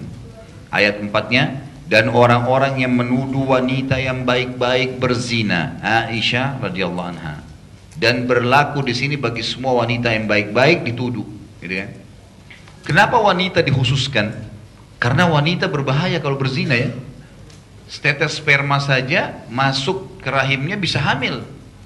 Bisa mempermalukan dirinya, mempermalukan keluarganya, anak yang lahir gak jelas statusnya, banyak masalahnya nih. Kalau laki-laki dia beda, dia nggak hamil kan gitu. Jadi memang agak berbeda, makanya dikatakan sini wanita yang baik-baik. Ya. Dan orang-orang menuduh wanita yang baik-baik berzina, Aisyah radhiyallahu, dan mereka tidak mendatangkan 4 orang saksi. Keluarlah hukum syar'i, kalau berzina menuduh orang harus 4 orang saksi menyaksikan di tempat yang sama, keadaan yang sama, waktu yang sama, orang yang sama. Kalau misalnya ada orang berikan kesaksian 3 orang nih, ya saya tahu dia berzina, tapi waktu itu pakai baju biru. Yang satu bilang waktu itu pakai baju merah, 4-4-nya dicambuk. Nggak bisa. Harus sama persis informasinya dan harus 4 orang. Makanya kalau Bapak Ibu lihat orang berzina tidak ada saksi, maka tidak ada urusannya. Kecuali suami istri. Nanti akan kita jelaskan. Tinggal kita ingatkan kalau dia bukan kalau suami istri beda, ada hukum sendiri namanya hukum li'an. Nah kan kita sebutkan dalam ayat-ayat ini ada penyebutannya. Jadi sekaligus Allah turunkan banyak hukum nih, gitu kan? Hukum yang pertama adalah menuduh wanita yang baik-baik berzina harus datangkan, atau menuduh orang berzina harus datangkan 4 orang saksi. Harus, nggak bisa enggak. Dan harus sama-sama semua, sama waktu yang mereka lihat, sama tempatnya, sama orangnya. Ya, sebagian ulama fikih mengatakan sama juga, ya, ranjang yang dipakai dan seterusnya. Baik, kemudian dikatakan maka derahlah mereka yang menuduh itu 80 kali derah cambukan, dan jangan kamu terima kesaksian mereka selama-lamanya. Kalau sudah pernah sebar fitnah sekali, nggak bisa jadi saksi seumur hidup. Keras dan tegas di sini hukumnya, maksudnya tegas hukumnya Allah, nggak bisa. Sekali sudah pernah sebarin fitnah, nggak diterima lagi saksinya, nggak ada ceritanya. Kata Allah selama-lamanya. Dan jangan kalian terima kesaksian mereka selama-lamanya. Dan mereka itulah orang-orang yang fasik. Ayat ini, kata ulama tafsir, turun kepada 3 orang. 3 orang yang nyata-nyata sebutin gosip itu. Yang pertama, Muslih bin Abi Muslih. Tadi itu, yang ibunya jatuh. Ayahnya namanya Abi Muslih, anaknya namanya Muslih. Muslih ini artinya bagus ya, yang membuat kebaikan gitu ya. Cuma subhanallah fitnah. Apalagi Muslim radhiyallahu anhu adalah sahabat yang hadir di Badr. Perang Badr pernah saya jelasin, mulia sekali perang itu kan gitu. Bahkan orang ahli Badr diampuni kesalahannya. Tapi yang jelas fitnah terjadi. Yang kedua, laki-laki juga, Hassan ibn Thabit. Hassan ibn Thabit ini syairnya, penyairnya Nabi. Jadi beliau yang suka membela Nabi. Kalau ada orang-orang Arab yang menyerang Nabi dengan syair-syair, maka beliau membelahnya. Yang ketiga wanita, Hamna namanya, Hamna binti Jahsh. Siapa Hamna ini? Hamna ini saudarinya Zainab binti Jahsh. Siapa Zainab binti Jahsh? Istri Nabi SAW. Jadi iparnya Nabi nih. Iparnya Nabi SAW. Dan waktu itu Zainab radhiyallahu anha tidak bicara sedikit pun. Sampai kata Aisyah, Zainab telah tertahan lidahnya dengan keimanannya. Padahal ini madunya. Biasa kan orang menganggap saingan. Dia nggak bicara sama sekali. Tapi Hamna, saudarinya, malah sebarin berita. Tanpa bertanya pada Aisyah ya. Ini semua nggak ada yang nanya, Aisyah benar nggak? Ini nggak ada. Mereka cuma langsung sebarin aja. Maka 3 orang ini dicambuk 80 jerah. Ayat ini turun pada mereka. Jelas sampai sini? Lanjut. Ayatnya ayat 5. Illal ladzina tabu min ba'di dzalika wa aslahu fa innallaha ghafurur rahim. Sekali lagi, ada satu password yang luar biasa dalam Islam. Seberat apapun dosa yang pernah kita lakukan, ada satu passwordnya. Taubat. Kalau taubat datang ini, selesai urusannya semua. Hadis sahih riwayat Bukhari, at-taubatu tajubbu ma qablaha. Taubat membersihkan semua kesalahan yang lalu. Kasus ayat 4 tadi, jangan terima kesaksian mereka selamanya, itu adalah bagi orang yang tidak taubat. Karena ada orang subhanallah berbuat salah nih, seperti zina misalnya, ketangkap nih ya, dicambuk dia 100 jerah. Karena orang zina kalau belum nikah dicambuk ya. Nah kalau dicambuk 100 jerah, ternyata dia memang tidak bertaubat. Dia hanya kepergok, ketangkap, dicambukin. Ada orang juga sebarin gosip nih, fitnah, ketangkap, dicambuk 80 jerah. Tapi memang dia tidak kapok, dia nggak tobat. Ada orang begitu memang. Buktinya diulangi lagi sama dia. Dia gosip lagi di sana, gosip lagi di sini, fitnah lagi di sana, seperti itulah. Nah, orang taubat adalah orang yang mengakui kesalahan, dan ulama mengatakan ketiga orang sahabat ini, tadi Muslim bin Abi Muslim, Hassan bin Thabit dan Hamna binti Jahash, semuanya ini bertaubat kepada Allah pada saat itu. Mereka tahu kalau mereka lalai. Maka ayat kelima menurunkan informasi tentang ketiga orang ini walaupun salah dan dicambuk, tetap harus dicambuk ya. Mereka sudah bertaubat. Kata Allah, kecuali orang-orang yang bertaubat sesudah itu dan memperbaiki dirinya, maka sesungguhnya Allah Maha Pengampun lagi Maha Penyayang. Ayat ke-6-nya. Walladzina yarmuna azwajahum wa lam yakun lahum syuhada'u illa anfusuhum fa syahadatu ahadihim arba'u syahadatin billahi innahu laminas shadiqin. Ayat 6 ayat 6 ini, ayat 7, ayat 8 sampai kalau salah ayat 9 ya. Itu menjelaskan tentang bagaimana kalau suami istri saling tuduh menuduh. Nah, sekarang kita bicara tadi kan kalau orang lain yang menuduh orang lain juga ya. Itu hukumnya harus datangkan 4 saksi. Gimana kalau suami istri? Seseorang di luar sana misal menemukan istrinya selingkuh sama laki-laki lain, ditemukan jelas. Atau seorang istri menemukan suaminya jelas selingkuh sama laki-laki lain, sama perempuan lain. Apa yang terjadi? Apa yang harus mereka lakukan kalau mereka ingin membuktikan itu? Ini hukumnya. Kata Allah, dan orang-orang yang menuduh istrinya berzina, padahal mereka tidak mempunyai saksi selain diri mereka sendiri, maka persaksian orang itu adalah 4 kali bersumpah dengan nama Allah, sesungguhnya dia, istrinya, termasuk bahwasanya dia yang bersumpah orang benar. Dia bilang misalnya, wallahi benar istri ini selingkuh dan saya benar, wallahi benar dia selingkuh dan saya benar, 4 kali. Si suaminya berkata itu. Lalu di ayat selanjutnya, ayat 7, Allah mengatakan, wal khamisatu anna la'natallahi alaihi in kana minal kadhibin. Dan yang kelima sumpahnya adalah laknat Allah atas dirinya. Laknat itu diangkat berkah hidupnya, gitu kan? Kalau dia termasuk orang-orang dusta, orang-orang dusta. Jadi ini caranya. Jadi dalam Islam tidak ada hukum sumpah pocong. Ya. Kalau tuduh-tuduhan suami istri selingkuh di Indonesia dipakein kain kafan, bacain surah Yasin. Dari mana ini? Ini nggak ada sama sekali. Yang ada namanya hukum li'an. Ini li'an nih. Li'an itu saling melaknat ya. Jadi ini terjadi kalau yang menuduh dia bersumpah 4 kali kalau dia benar. Demi Allah, demi Allah, demi Allah, demi Allah, dia telah berzina dan saya benar. Dan yang kelima dia bilang laknat Allah. Ya. Untuk yang bersumpah tadi, laknat Allah kepada dia yang bersumpah kalau dia dusta. Kemudian di ayat selanjutnya dikatakan, ayat ke-8-nya, wa yadra'u 'anha al-'adzaba an tashhada arba'a syahadatin billahi innahu laminal kadhibin. Dan istri yang tertuduh supaya dia lepas dari hukuman, karena kalau suaminya berikan tadi sumpah seperti itu dan benar terjadi, hukumnya si istri diapakan? Dirajam. Ya kan? Karena kan dia berzina sementara sudah bersuami. Karena orang hukum kalau belum menikah, hukumnya dicambuk.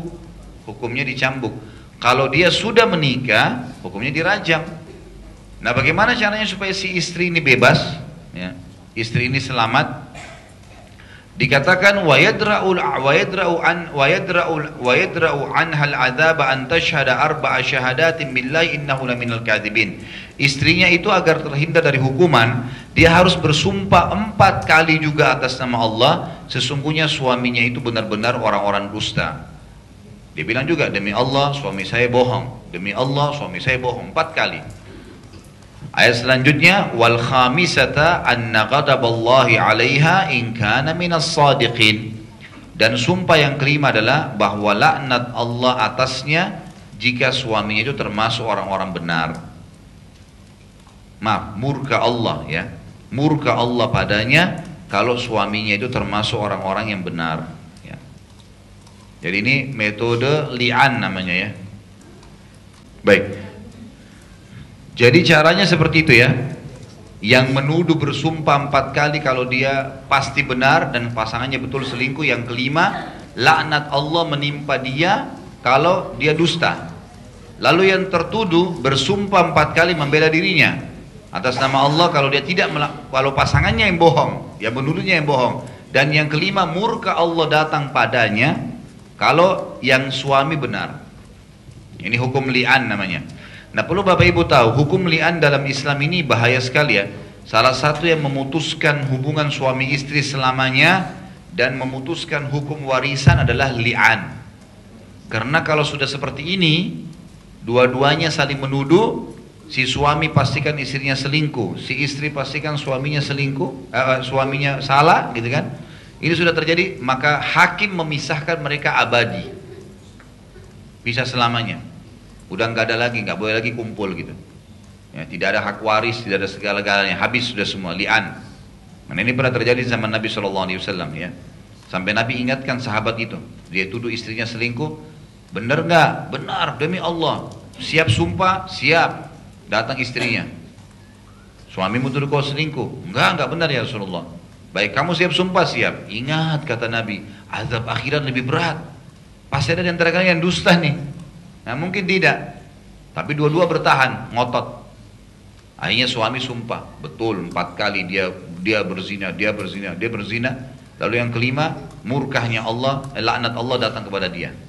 Istri disuruh sumpah siap. Demi Allah suami saya yang bohong 4 kali. Dan yang kelima, murkanya Allah datang ya, kalau seandainya dia yang benar. Lalu dipisahkan oleh Nabi SAW secara abadi, nggak ada lagi sudah. Nggak ada warisan, nggak ada lagi hak suami istri. Karena kalau tolak bayin, masih ingat ya, tolak cerai kan ada 2 macam. Ada tolak raj'i, bisa kembali, itu tolak sampai 2 kali ya. Saya ceraikan kamu, misalnya seorang suami bilang, maka dia masih bisa rujuk kan itu. 2 kali masih bisa rujuk. Kalau 3 kali udah nggak bisa. Tolak raj'i cuma 2 kali. Kata Allah, tolaku marratan ya. Kalau yang ketiga sudah tolak bayin namanya. Bagaimana caranya supaya bisa kembali lagi? Harusnya si istri menikah sama laki-laki lain. Masih ada pintu ya, dia nikah sama laki-laki lain, tapi pernikahan sah, pernikahan benar, nggak ada sama sekali ya rekayasa. Nah, rekayasa ini di lain lagi hukum dosa besar, namanya muhallil dan muhallal lahu. Betul-betul nikah, kemudian terjadi cekcok dengan suami kedua, terjadi perceraian betul-betul normal, baru terbuka variabel kembali kepada mantan suami pertama. Tapi ini sudah tolak bayin. Cuma kalau li'an yang tadi kita bahas, cerai tidak bisa lagi kembali, tidak ada syarat apa-apa. Walaupun sudah nikah sama laki-laki lain, apa tidak bisa kembali lagi. Jelas sampai sini? Baik. Selanjutnya kita lanjutkan ayatnya, ayat 10. Walaula fadlullahi alaikum wa rahmatuhu wa annallaha tawwabur rahim. Dan andai saja ya, tidak ada karunia Allah dan rahmatnya atas diri kalian, maka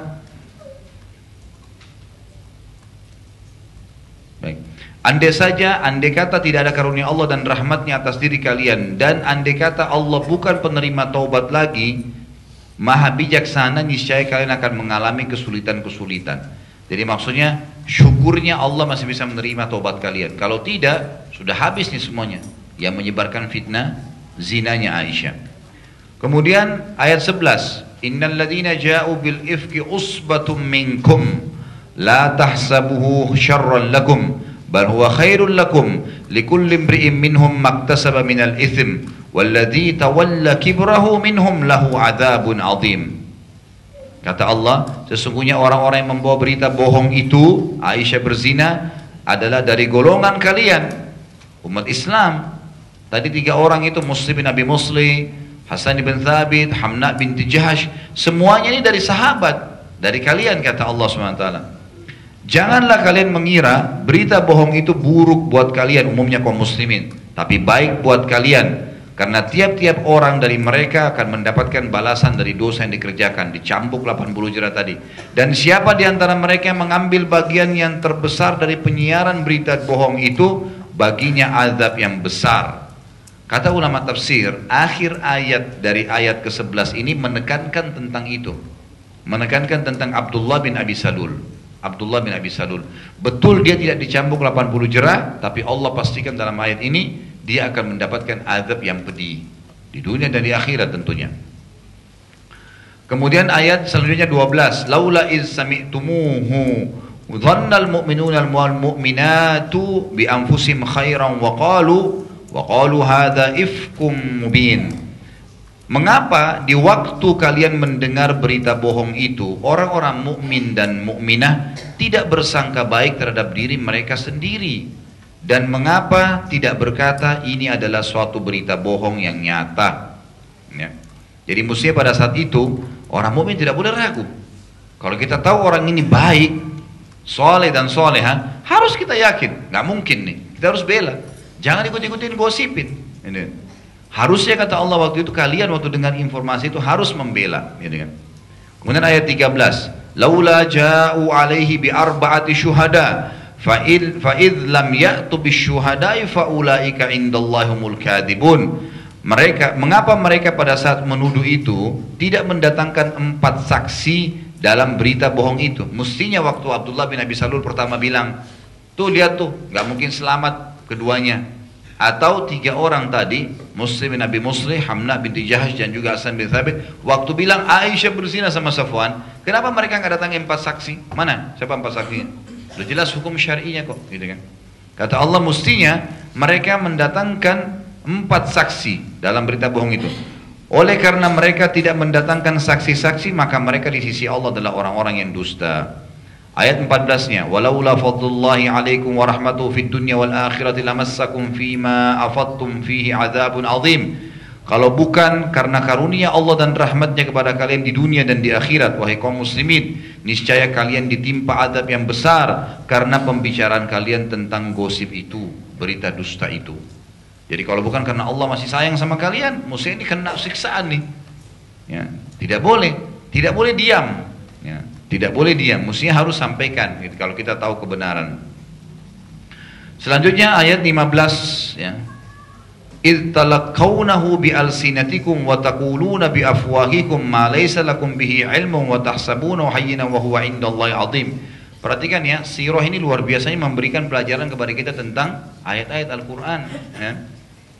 Sekarang kasuistiknya adalah ayat-ayat Al-Qur'an yang disampaikan. Kita lihat bagaimana Allah berbicara langsung dengan para sahabat.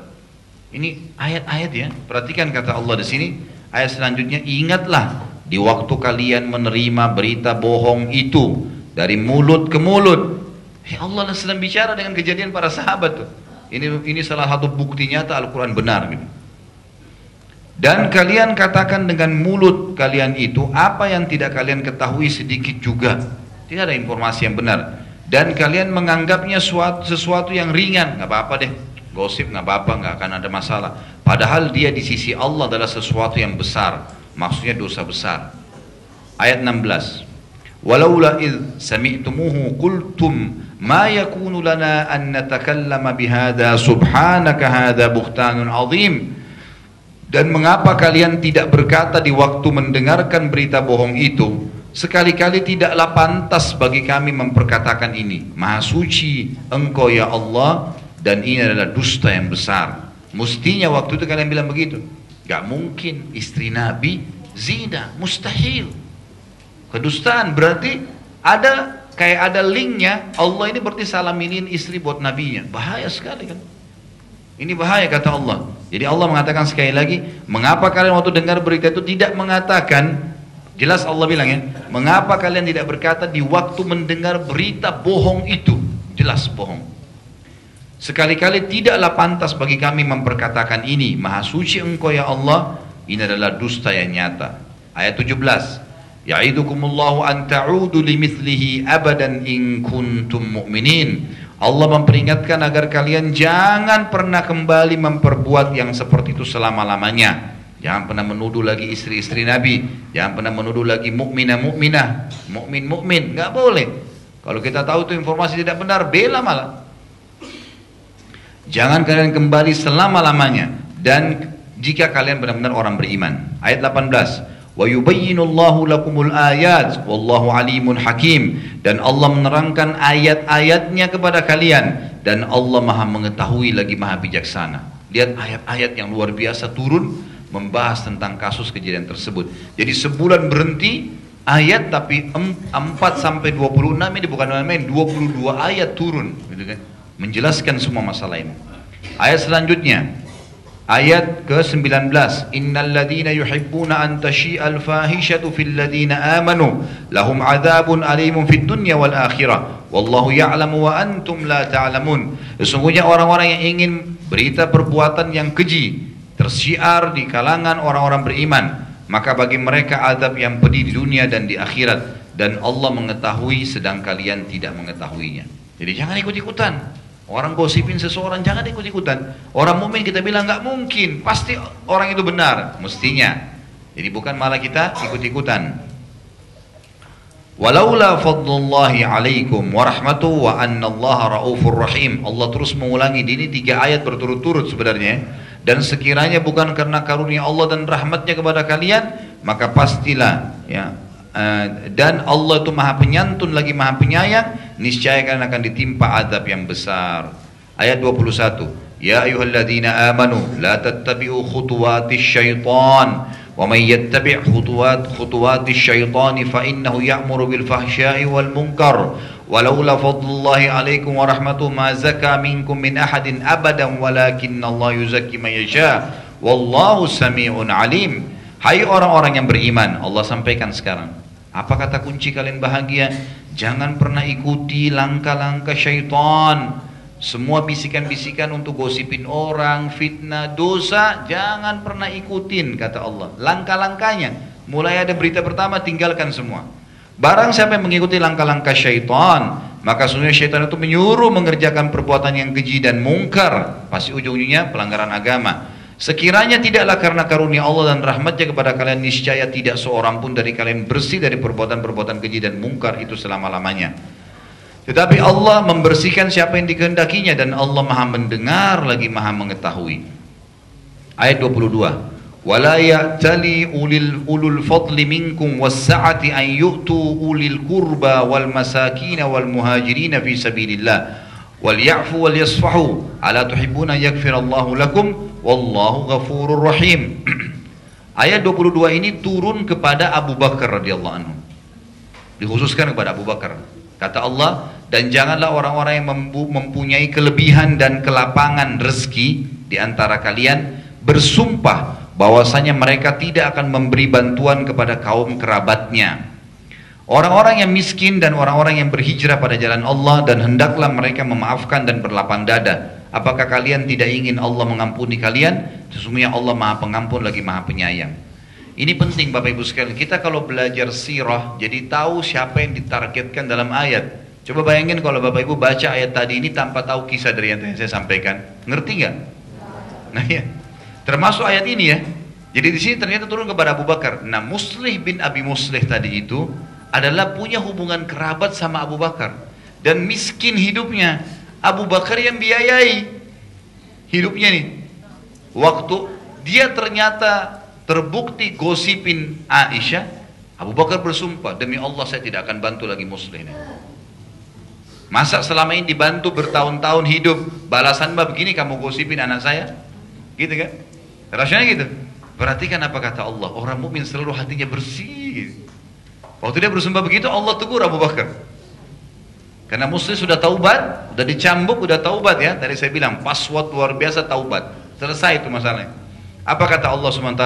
Dan janganlah orang-orang yang mempunyai kelebihan dan kelapangan di antara kalian, Abu Bakar bersumpah bahwa mereka tidak akan memberi bantuan kepada kaum kerabatnya. Tadi Muslim Abu Suleh kerabatnya Abu Bakar. Lihat pelajari sirah itu sampai pada detail kita faham, gitu kan? Kalau baca sendiri ayat ini nggak bisa paham nih. Lalu dikatakan apa?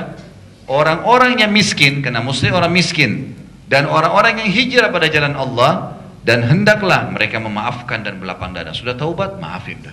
Nggak ada dendam dalam Islam. Dah, itu kemuliaan hati seorang mukmin. Apakah kalian tidak mau Allah mengampuni kalian? Artinya kalau kalian memaafkan, Allah maafkan kalian. Kalian sayang orang, kalian akan disayang oleh orang. Kalian buat jahat, kalian akan dijahatin, dihukum. Allah itu maha pengampun lagi maha penyayang.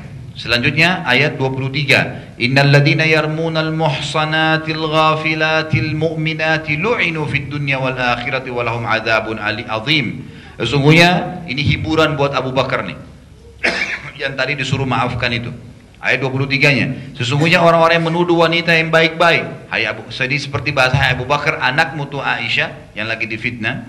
Orang-orang yang memfitnahnya, orang-orang yang menuduh wanita baik-baik, yang lengah lagi beriman berbuat zina, mereka kena laknat di dunia dan akhirat. Dan bagi mereka azab yang besar. Tuh Abdullah bin Abi Salul yang awal nyebarin fitnah, nggak usah khawatir. Dia sekarang selamat dari cambuk karena tidak terang-terangan bilang Aisyah berzina kan gitu. Tapi tetap Allah mengatakan di sini kena laknat, diangkat berkah hidupnya di dunia dan di akhirat. Dan subhanallah dikatakan semenjak kejadian ini Abdullah bin Abi Salul sakit parah, dan itu penyebab meninggalnya dia. Gitu kan? Jadi sudah kena laknat nih, diangkat, usahanya sudah mulai bangkrut, kebun-kebunnya sudah tidak lagi maksimal berbuah. Jadi orang-orang Madinah lihat tuh kejadian laknatnya Allah pada dia gitu. Ya. Ayat selanjutnya 24, yauma tashhadu alaihim alsinatuhum wa aydihim wa arjuluhum bima kanu ya'malun. Itu orang-orang yang sebarin gosip, mencuri, buat dosa apa saja di dunia, tidak sempat dihukum di dunia, orang-orang lihat seakan-akan dia selamat. Ingat, kata Allah, tidak ada selamat di mata Allah. Allah mengatakan pada hari kiamat nanti, ketika hari kiamat dibangkitkan, lidah mereka, tangan mereka, dan kaki mereka akan menjadi saksi atas mereka terhadap apa yang dahulu mereka kerjakan. Ayat 25, yauma idzin yuwaffihimullahu dinahumul haqq. Yauma idzin yuwaffihimullahu dinahumul haqq wa ya'lamuna annallaha huwal haqqul mubin. Di hari itu Allah akan memberikan mereka balasan yang setimpal menurut semestinya hari kiamat nanti. Dan tahulah mereka bahwa Allah lah yang benar lagi menjelaskan segala sesuatu menurut hakikat yang sebenarnya. Ayat terakhir 26 adalah kata Allah, al-khabithatu lil-khabithina wal-khabithuna lil-khabithat wat-tayyibatu lit-tayyibina wat-tayyibuna lit-tayyibat ulaika mubarrauna mimma yakulun lahum magfiratun wa rizqun karim. Ini ayat yang mulia nih. Jadi Allah mengajak bicara kita semua, pasti setiap laki-laki baik akan dapat perempuan baik, setiap perempuan baik akan dapat laki-laki baik, setiap laki-laki buruk dapat perempuan buruk, setiap perempuan buruk dapat laki-laki buruk. Itu pasti sunnatullah. Orang kalau sudah biasa tiap malam mabuk di zina, diskotik, pasti yang jadi istrinya sama. Dia pasti suka dengan pezina tuh, istrinya pezina. Tidak mungkin dia melamar orang yang baik-baik, dia malah alergi dengan orang pakai jilbab. Nggak mau dia. Sama dengan perempuan pezina tuh, dia nggak mungkin cari laki-laki yang ke masjid, mustahil. Nggak mau. Dia mau cari memang orang yang dasarnya juga pezina seperti dia. Allah pastikan, kata Allah, wanita yang keji adalah untuk laki-laki yang keji. Jadi nggak mungkin Aisyah yang menjadi istri Nabi, nggak mungkin itu.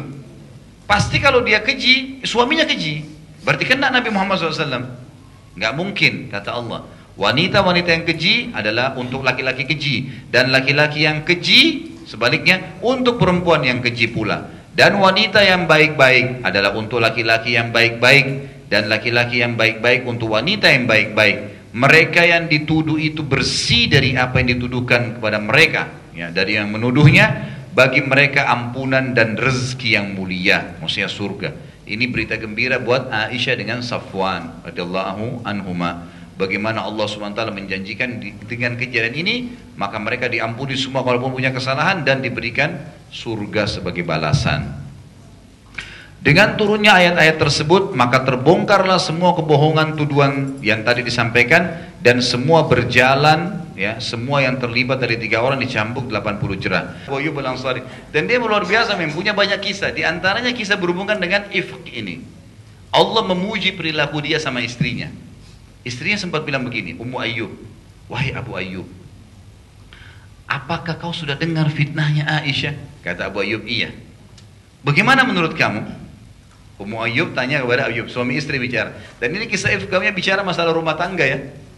Perhatikan, mungkin banyak ibu-ibu kadang-kadang cerita tentang temannya, ya, bapak-bapak cerita tentang teman kantornya. Maka lihat adabnya. Kalau kita mau cari solusi, ada poin di sini dibolehkan. Tapi lihat, perhatikan bagaimana Abu Ayyub mendidik istrinya. Ummu Ayyub bilang, bagaimana pendapat kamu? Maka Abu Ayyub balik bertanya, wahai Ummu Ayyub, saya mau tanya, kamu jawab jujur. Apakah kamu bisa berzina?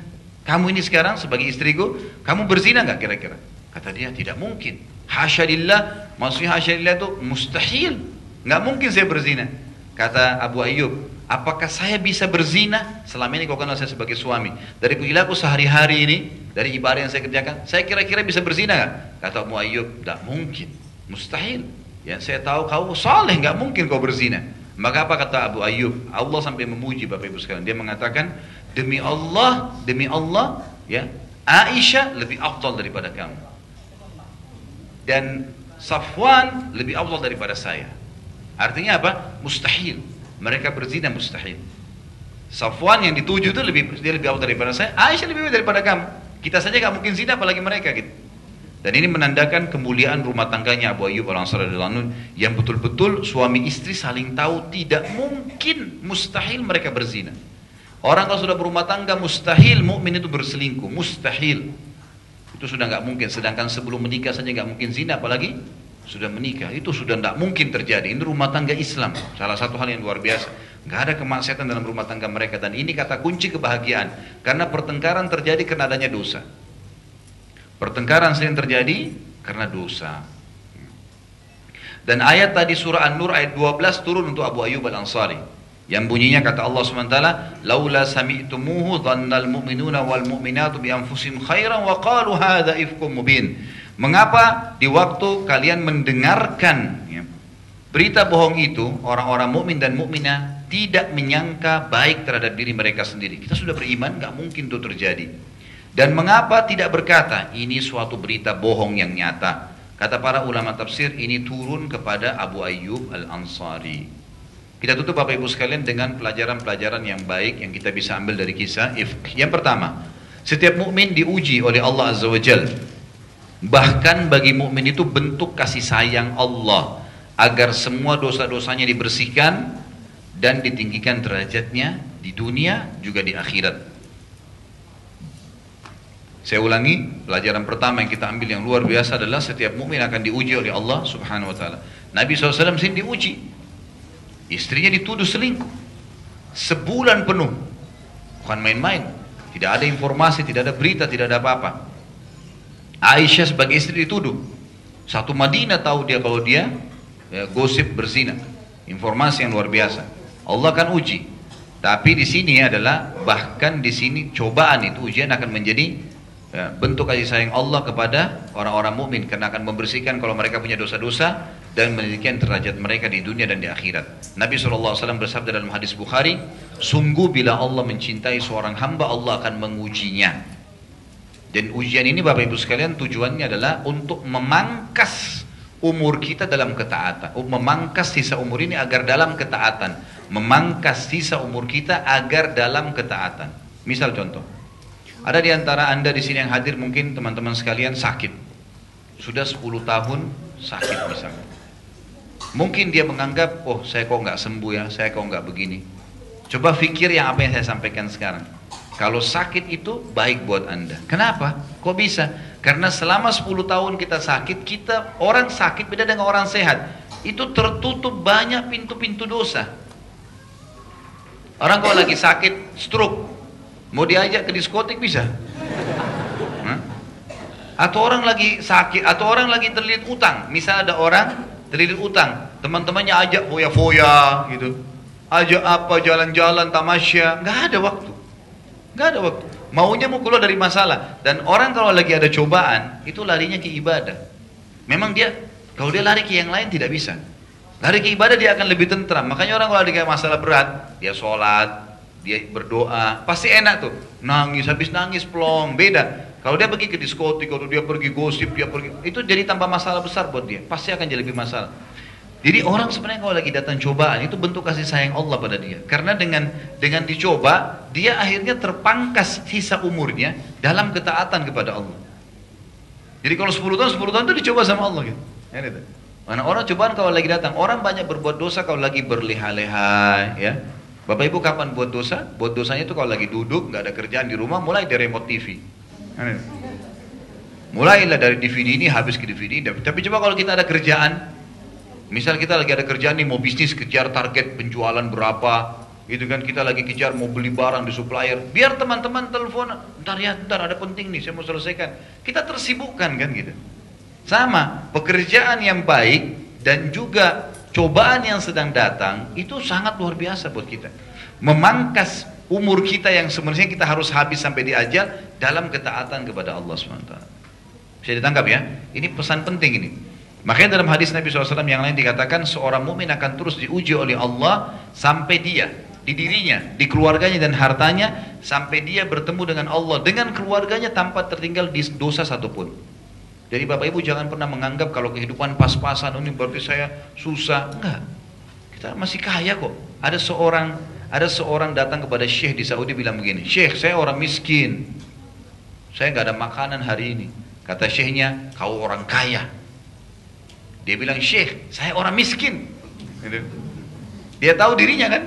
Kata Syekh, kau orang kaya. Dia bilang, Syekh, demi Allah saya miskin. Kata Syekhnya, demi Allah kau kaya. Kaget dia. Kok bisa Syekh ini lebih tahu keadaannya? Syekh, saya lebih tahu keadaan saya miskin. Hari ini gak ada makanan, mau makan gak ada makanan. Kata Syekh, demi Allah kau kaya. Coba Syekh terangkan kepada saya. Kata Syekhnya, baiklah. Berapa jari yang kau miliki? Dia bilang 10. Kata Syekhnya, mau nggak kamu? Saya potong satu jarimu, saya bayar 1 juta real. 3 miliar. Nggak mau Syekh. Berarti kau punya 10 juta real nih. Kupingnya mau nggak satu saya potong? 1 juta real? Nggak mau. 2 juta real. Matamu satu saya cungkil. Mau nggak? Nggak mau Syekh. 2 juta real. Tanganmu saya potong, kakimu saya potong, kemalumu saya potong. Nggak mau Syekh. Baik, kau punya miliar, puluhan juta real, pergi sana keluar, kata Syekhnya, gitu kan. Kamu tinggal cari rezeki, tinggal cari makan dan minum. Di badanmu ini aset miliaran ada. Ya, kau pikirin kan gitu. Banyak orang ngeluh, padahal tinggal beli minuman, ini mineral, tinggal makan sedikit bungkus, 2.000, 3.000 rupiah tinggal dicari. Habis itu jalani kehidupan sebentar, mati masuk surga kan gitu.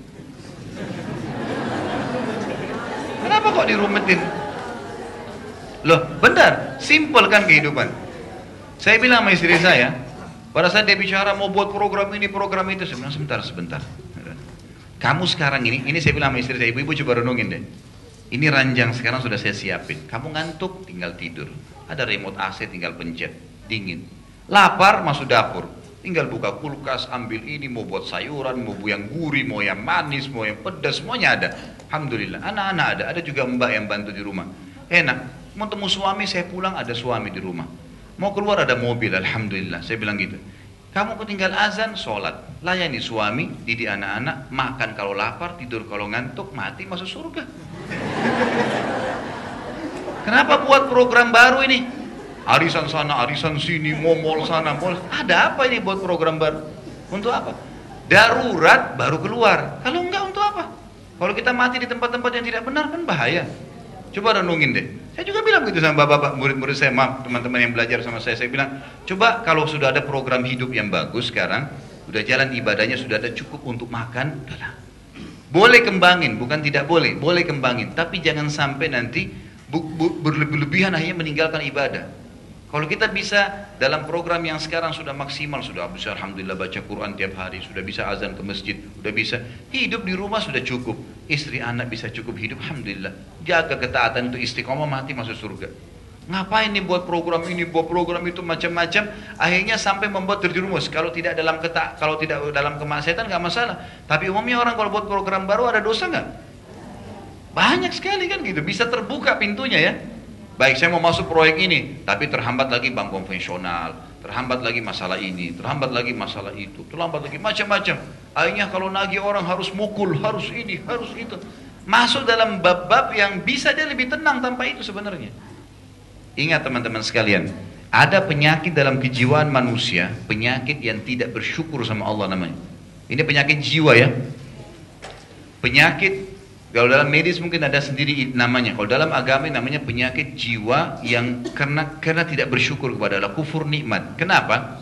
Jadi dia selalu merasa tidak cukup. Kalau pada saat gajinya 2 juta, dia belanja nih, belanja tempe, belanja sayur, istrinya hidup segala. Begitu gajinya 5 juta, meningkat lagi kan kebutuhannya. Padahal kehidupannya sama. Dari awal, waktunya sama 24 jam, matanya sama 2, kakinya sama 2. Nggak ada bertambah gitu. Kalau kaki kita bertambah jadi 5, mungkin kita butuh biaya tambahan kan? Sama waktu, sama badannya, porsi nasinya sama 2 piring maksimal gitu kan? Sama. Kok kenapa kebutuhan 5 juta kebutuhannya naik lagi tuh? Begitu gajinya 10 juta, naik lagi. Karena terlalu banyak program. Program ini, program. Maka dalam agama disuruh sedekah. Ada duitmu, sedekahin. Buat investasi akhirat. Jadi kita tidak bertambah program baru gitu. Bisa ditangkap pesannya ya. Jadi ini penting Bapak Ibu sekalian, coba lakukan maka akan bahagia hidup. Bukan saya larang untuk berkembang ya. Kalau kita berkembang pesat dan bisa tidak mengganggu ibadah kita sama Allah itu luar biasa. Tapi kalau mengganggu jangan. Bahaya sekali. Untuk apa kita mau repot-repot lembur kerja akhirnya sholat malam kehilangan? Mau diapain tuh lembur? Kalau kita meninggal besok pagi, yang mana kita lebih harapkan di timbangan amal hari kiamat? Proyek itu sukses atau sholat malamnya? Hah? Yang mana? Kok nggak ada yang nyaut nih? Nyambung nggak ini? Kalau orang lembur gara-gara mau ini ya, mau dapat miliaran uang, ya, kemudian sampai kehilangan sholat malam. Kalau dia meninggal sebelum subuh, di akhirat yang mana dia harapkan? Dia sempat sholat malam atau proyeknya sukses? Sholat malamnya. Jadi itu mahal itu, gitu kan? Mahal sekali. Sekarang di Syria Bapak Ibu sekalian, orang anak-anak kecil berharap bisa baca Quran 1 ayat 1 hari, tapi nggak bisa. Bom sono sini, susah setengah mati. Kita alhamdulillah tentram, nyaman di Indonesia. Azan tinggal ke masjid, bapak-bapak sekalian. Ngapain nggak ke masjid nih? Satu masalahnya, penyakit al-malas. Baik. Yang kedua, pelajarannya. Semua pelaku maksiat. Ini pelajaran lain ya. Dan pelanggaran terhadap hukum Allah akan dihukum dan dibongkar keburukannya di dunia sebelum akhirat. Semua pelaku maksiat dan pelanggaran terhadap hukum Allah akan dihukum dan dibongkar keburukannya di dunia sebelum akhirat. Ini sudah diambil dari pelajaran ifk tadi. Siapa yang sangka akan turun ayat Al-Quran membongkar itu? Sudah gosip kemana-mana nih. Tapi Allah bongkar tuh. Dan Allah abadikan sampai hari kiamat. Aisyah radhiyallahu anha terlindungi dengan Safwan radhiyallahu anhu. Setiap penuduh, pelajaran yang lain ya. Yang ketiga, setiap penuduh zina mukmin harus mendatangkan 4 saksi. Setiap penuduh zina mukmin dan tidak mendatangkan 4 saksi yang terpercaya maka dianggap dusta, serta dicambuk 80 jerah walaupun taubat. Jadi kalau kepergok dicambuk walaupun sudah taubat, cambukan itu harus hukuman, tetap hukumannya kena. Dan yang tidak taubat maka mereka selain dijerah 80 jerah, dilaknat di dunia dan di akhirat, serta dijanjikan siksaan yang pedih di akhirat nanti. Saya ulangi, setiap penuduh zina mukmin yang tidak mendatangkan 4 saksi terpercaya maka dianggap dusta, ini hukum ya, serta dicambuk 80 jerah walaupun taubat. Dan yang tidak taubat maka bagi mereka selain cambuk 80 jerah juga dilaknat di dunia dan akhirat, serta siksaan yang pedih menantinya di akhirat nanti. Ini tentu bisa dibahasakan dengan bahasa teman-teman sendiri ya. Kalau lagi nulis tidak harus lihat seperti saya, karena ini bukan ayat Al-Quran, bukan hadis Nabi SAW. Ini isyarat saya, jadi apa yang difahamin bisa ditulis dengan bahasanya. Dalam kasus fitnah ini misalnya, Abdullah bin Abi Salul tidak secara terang-terangan menyampaikan zina, sehingga ia lolos dari hukuman, tetapi terdapat 3 orang sahabat yang akhirnya terpengaruh lalu menyatakan secara terang-terangan sehingga mereka bertiga dihukum cambuk. Yang keempat,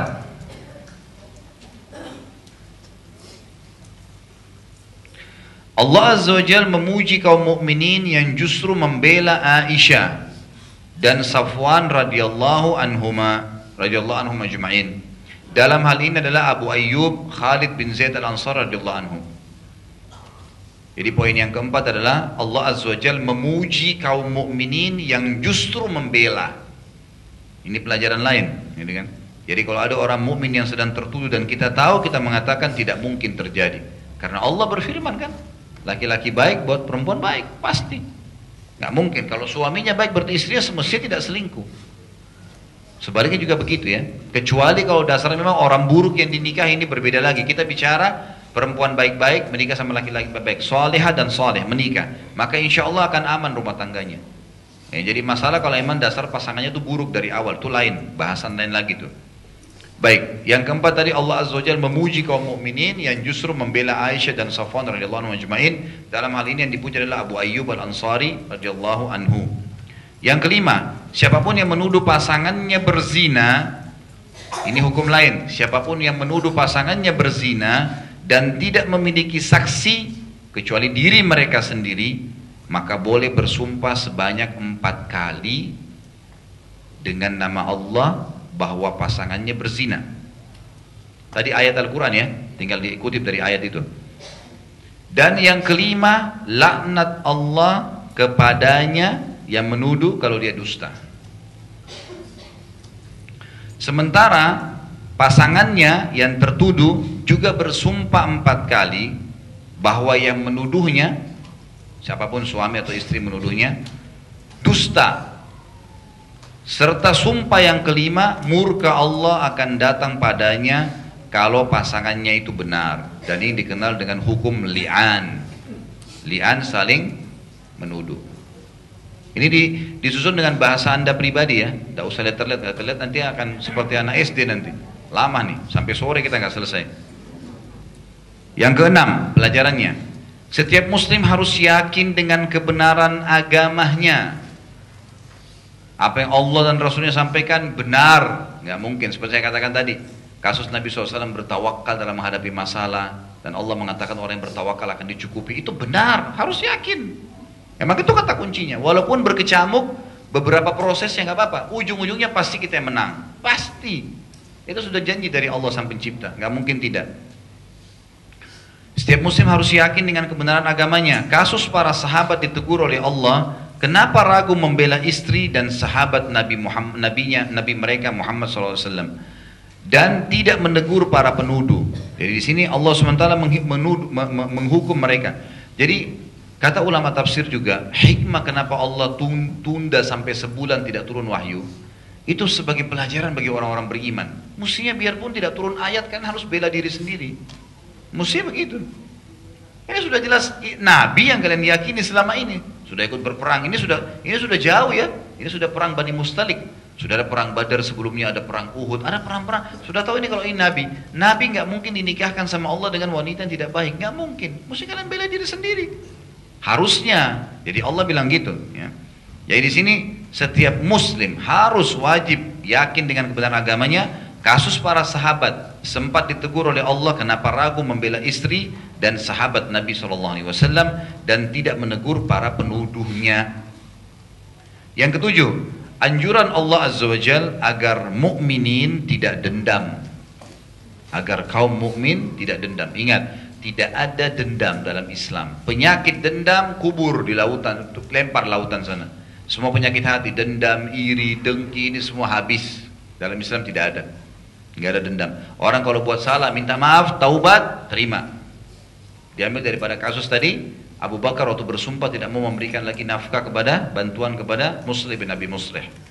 Saya bilang sini manfaat yang ketujuh pelajaran adalah anjuran Allah Azza wa Jal agar mukminin tidak dendam terhadap orang lain, terutama siapa saja yang taubat, karena yang dianjurkan untuk dibenci adalah kesalahan seseorang dan bukan fisiknya. Ada orang kafir nih, yang kita benci apanya? Kekafirannya, bukan badannya ya. Orang kalau benci badannya orang kafir, yang terjadi kalau orang itu sudah masuk Islam tetap dia nggak bisa terima. Karena dia bukan benci kesalahannya. Masih ingat saya pernah kasih contoh, anak kita jatuhin gelas, pecah. Banyak ibu-ibu cubitin anaknya sampai biru pahanya. Apa hubungannya paha dengan pecah gelas? Nah, yang sedang salah perilakunya. Dia menjatuhkan, perilaku kan yang salah. Maka perilakunya yang diluruskan. Saya kasih contoh, dan pernah saya kasih contoh ini sebelumnya, tapi saya ingatkan kembali. Biasanya kalau makanan cepat diingat, gitu kan. Kalau ada orang, Bapak Ibu sekalian makan jeruk, jeruknya asam. Orang yang benci fisik sama orang yang benci sifat, perilaku beda ya. Kalau kita makan jeruk asam, kita benci fisik. Kira-kira orang ini masih mau makan jeruk lagi? Sudah enggak. Ada orang begitu ya, begitu makan asam, sudah trauma, seumur hidup enggak pernah makan jeruk. Karena dia benci fisiknya. Kalau dia benci sifat perilaku yang ada di situ ya, sifatnya atau karakternya atau apalah istilahnya, misal masemnya, maka dia masih bisa coba yang lain karena dianggap ini yang asam, yang ini enggak. Sama contoh, ada orang benci sama satu orang misalnya karena perilakunya. Kalau orang benci fisik, dia benci fisiknya, dia benci keluarganya, benci sukunya, benci negaranya, benci semua. Ini bahaya. Jadi sini saya bilang, anjuran Allah Azza wa Jalla agar mukminin tidak dendam terhadap orang lain, terutama siapa saja yang taubat. Karena yang dianjurkan untuk dibenci adalah kesalahan seseorang dan bukan fisiknya. Hal ini diambil dari teguran kepada Abu Bakar radhiyallahu anhu atas sumpahnya ia tidak akan membantu lagi Muslih bin Abi Muslih yang selama ini dibantu kebutuhannya oleh Abu Bakar. Maka Abu Bakar pun membayar kafarah sumpahnya. Memberikan makan 10 orang miskin. Tentu orang kalau sumpah demi Allah saya tidak akan mendatangimu lagi, dia mau perbaikin, dia bayar kafarah, denda ya. Bebasin budak, kalau tidak ada puasa 3 hari berturut-turut atau memberikan makan 10 orang miskin. Dan melanjutkan bantuannya kepada Muslih setelah taubat. Bayangkan ya, ini satu hal yang berat. Anak kita sudah digosipin sama seseorang, terus dia taubat, tetap lanjutin lagi bantuan. Perintah Allah begitu, tetap lanjutin. Sesuai dari firman Allah yang sudah kita sebutkan, ayat surah An-Nur ayat 22 tadi ya. A'udzubillahi minasyaitonir rajim. Wala ya'tali ulil fadli minkum was-sa'ati an yu'tu ulil qurba wal masakin wal muhajirin fi sabilillah wal ya'fu wal yasfahu ala tuhibbuna yaghfirallahu lakum wallahu ghafurur rahim. Dan janganlah orang-orang yang mempunyai kelebihan dan kelapangan di antara kalian bersumpah bahwa mereka tidak akan memberi bantuan kepada kaum kerabat mereka atau orang-orang miskin ataupun orang-orang yang hijrah pada jalan Allah, dan hendaklah mereka memaafkan dan berlapang dada ya. Apakah kalian tidak ingin Allah mengampuni kalian? Ya. Dan Allah Maha Pengampun lagi Maha Penyayang. Yang kedelapan, diterimanya taubat orang-orang yang tulus dalam bertaubat. Siapapun yang buat dosa, Allah akan ampuni. Sebesar apapun dosa Bapak Ibu buat, dimaafkan sama Allah, asal tulus memang mau bertobat. Diterimanya taubat orang yang tulus bertaubat, dan tidak bolehnya setiap muslim memutus hubungan dengan muslim lain yang telah taubat, termasuk dalam membantu atau bersedekah pada mereka. Dan tidak boleh ada dendam, tetapi bisa menjaga jarak. Ya, ini yang saya garis bawahi. Tidak boleh ada dendam, tapi boleh jaga jarak. Misal ada orang pernah berbuat salah nih, kayak tadi Muslim Abi Muslim kan sudah memfitnah Aisyah. Oleh Abu Bakar tetap dikasih bantuan, tapi Abu Bakar sudah jaga jarak, sudah nggak seperti awal. Itu nggak apa-apa dalam Islam. Sebagaimana Nabi SAW menjaga jarak dari Wahsy yang telah membunuh Hamzah pamannya di Uhud. Jadi Wahsy ini masuk Islam ya, masuk Islam. Waktu datang syahadat, Nabi SAW mengatakan, hai Wahsy, pergilah dari saya, menjauh. Karena Nabi SAW masih merasa orang ini kenapa dulu bunuh pamannya, tapi tidak dendam. Ada namanya jaga jarak. Kita tahu orang ini dulu suka gosip, sekarang sudah taubat, baiklah, kita tetap menganggap dia saudara muslim, tapi boleh jaga jarak. Jaga jarak ya. Tapi kalau ketemu salam, bantu, kalau susah itu tetap berjalan. Dijaga jarak ini boleh. Yang kesembilan, pelajaran yang diambil, larangan mutlak. Larangan mutlak mengikuti langkah-langkah syaitan dalam segala hal, karena ia pasti akan menyesatkan dari jalan Allah. Larangan mutlak. Jadi semua kita bisa tahu itu syaitan atau bukan dengan cara bisikannya. Jadi bisikan dalam hati, kalau sudah cenderung kepada kemaksiatan berarti dari syaitan, jangan ikuti. Dan tugas kita cuma menolak, tidak lebih daripada itu. Syaitan tidak bisa buat apa-apa. Yang ke-10, setiap laki-laki yang saleh akan mendapatkan wanita yang salehah pula. Dan setiap wanita salehah pasti akan mendapatkan pasangan laki-laki yang saleh. Jadi nggak usah khawatir, asal kita sudah jaga diri kita di jalan Allah, yang datang nanti itu yang akan jadi pasangan semua orang baik-baik. Demikian pula sebaliknya, setiap laki-laki buruk akan mendapatkan wanita buruk, dan setiap wanita buruk akan dapatkan laki-laki yang buruk. Laki-laki buruk dapat perempuan buruk, perempuan buruk akan dapat laki-laki yang buruk. Yang ke-11, hendaknya setiap muslim, ini yang terakhir ya, ini terakhir manfaat dari pelajaran kita dari hari ini. Hendaknya setiap muslim memastikan keyakinan dalam hatinya bahwa apa saja yang diturunkan Allah Azza wa Jalla kepada Nabi-Nya Muhammad SAW benar dan menjadi hukum serta pelajaran yang sangat berharga yang semestinya dijadikan sebagai pedoman hidup. Kesimpulannya harus menjadikan wahyu yang Allah turunkan dan Nabi SAW sampaikan sebagai pedoman hidup. Hendaknya setiap muslim memastikan, jadi ibu tulis dengan bahasa ibu sendiri ya, tidak usah kita lihat. Hendaknya setiap muslim memastikan keyakinan dalam hatinya, bahwa apa saja yang diturunkan Allah kepada nabinya. Hendaknya setiap muslim memastikan keyakinan dalam hatinya, tanamkan baik-baik keyakinan itu, bahwasanya apa saja yang diturunkan Allah kepada nabinya Muhammad SAW benar dan menjadi hukum. Bukan cuma benar, menjadi hukum. Hendaknya setiap muslim memastikan keyakinan dalam hatinya bahwa apa saja yang diturunkan Allah kepada nabinya Muhammad SAW adalah benar dan menjadi hukum serta pelajaran yang sangat berharga yang semestinya menjadi pedoman hidupnya.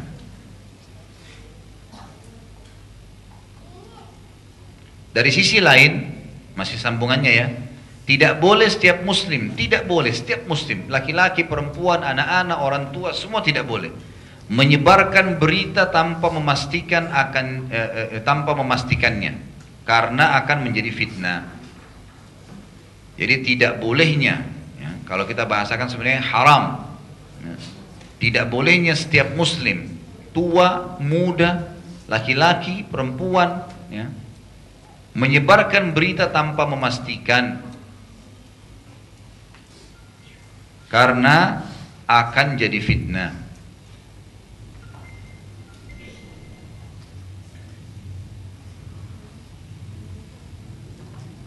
Dan kata penutup saya Bapak Ibu sekalian, fitnah ifk ini, fitnah yang terjadi tadi, kalau ada fitnah seperti ini terjadi di tengah-tengah muslimin, pastikan efeknya berbahaya. Kalau kita tidak membela diri kita, kita tidak berusaha untuk mengkanter itu, maka yang jadi masalah adalah akan terhambat banyak kegiatan agama. Waktu terjadi kisah ifk ini, sebulan penuh tunggu wahyu turun, gitu kan? Ini sempat menghambat jihad. Kata para ulama, pada saat itu sebulan penuh nggak ada jihad. Padahal sebenarnya waktu itu lagi gencar-gencarnya Nabi SAW menyebar pasukan untuk menghukum siapapun yang ikut di perang Ahzab. Masih ingat ya? Kan Nabi SAW lagi sibuk tuh. Setiap berapa hari sekali kirim pasukan. Suku ini, suku yang ikut dalam perang Ahzab, itu kan dihukum semua sama Nabi SAW. Waktu itu sempat berhenti gara-gara kisah fitnah ini. Bayangin tuh, repotnya. Makanya Allah mengatakan wal fitnatu asyaddu minal qatl. Fitnah itu lebih berat daripada pembunuhan. Karena seperti membunuh orang itu pelan-pelan dan banyak aktivitasnya jadi berhenti. Orang subhanallah kalau difitnah itu bisa saja berhenti kerja, ya. Berhenti makan malas, energi jadi nggak ada, pikirannya jadi kalut, jadi macam-macam. Maka ini bahaya sekali efeknya. Allahu a'lam.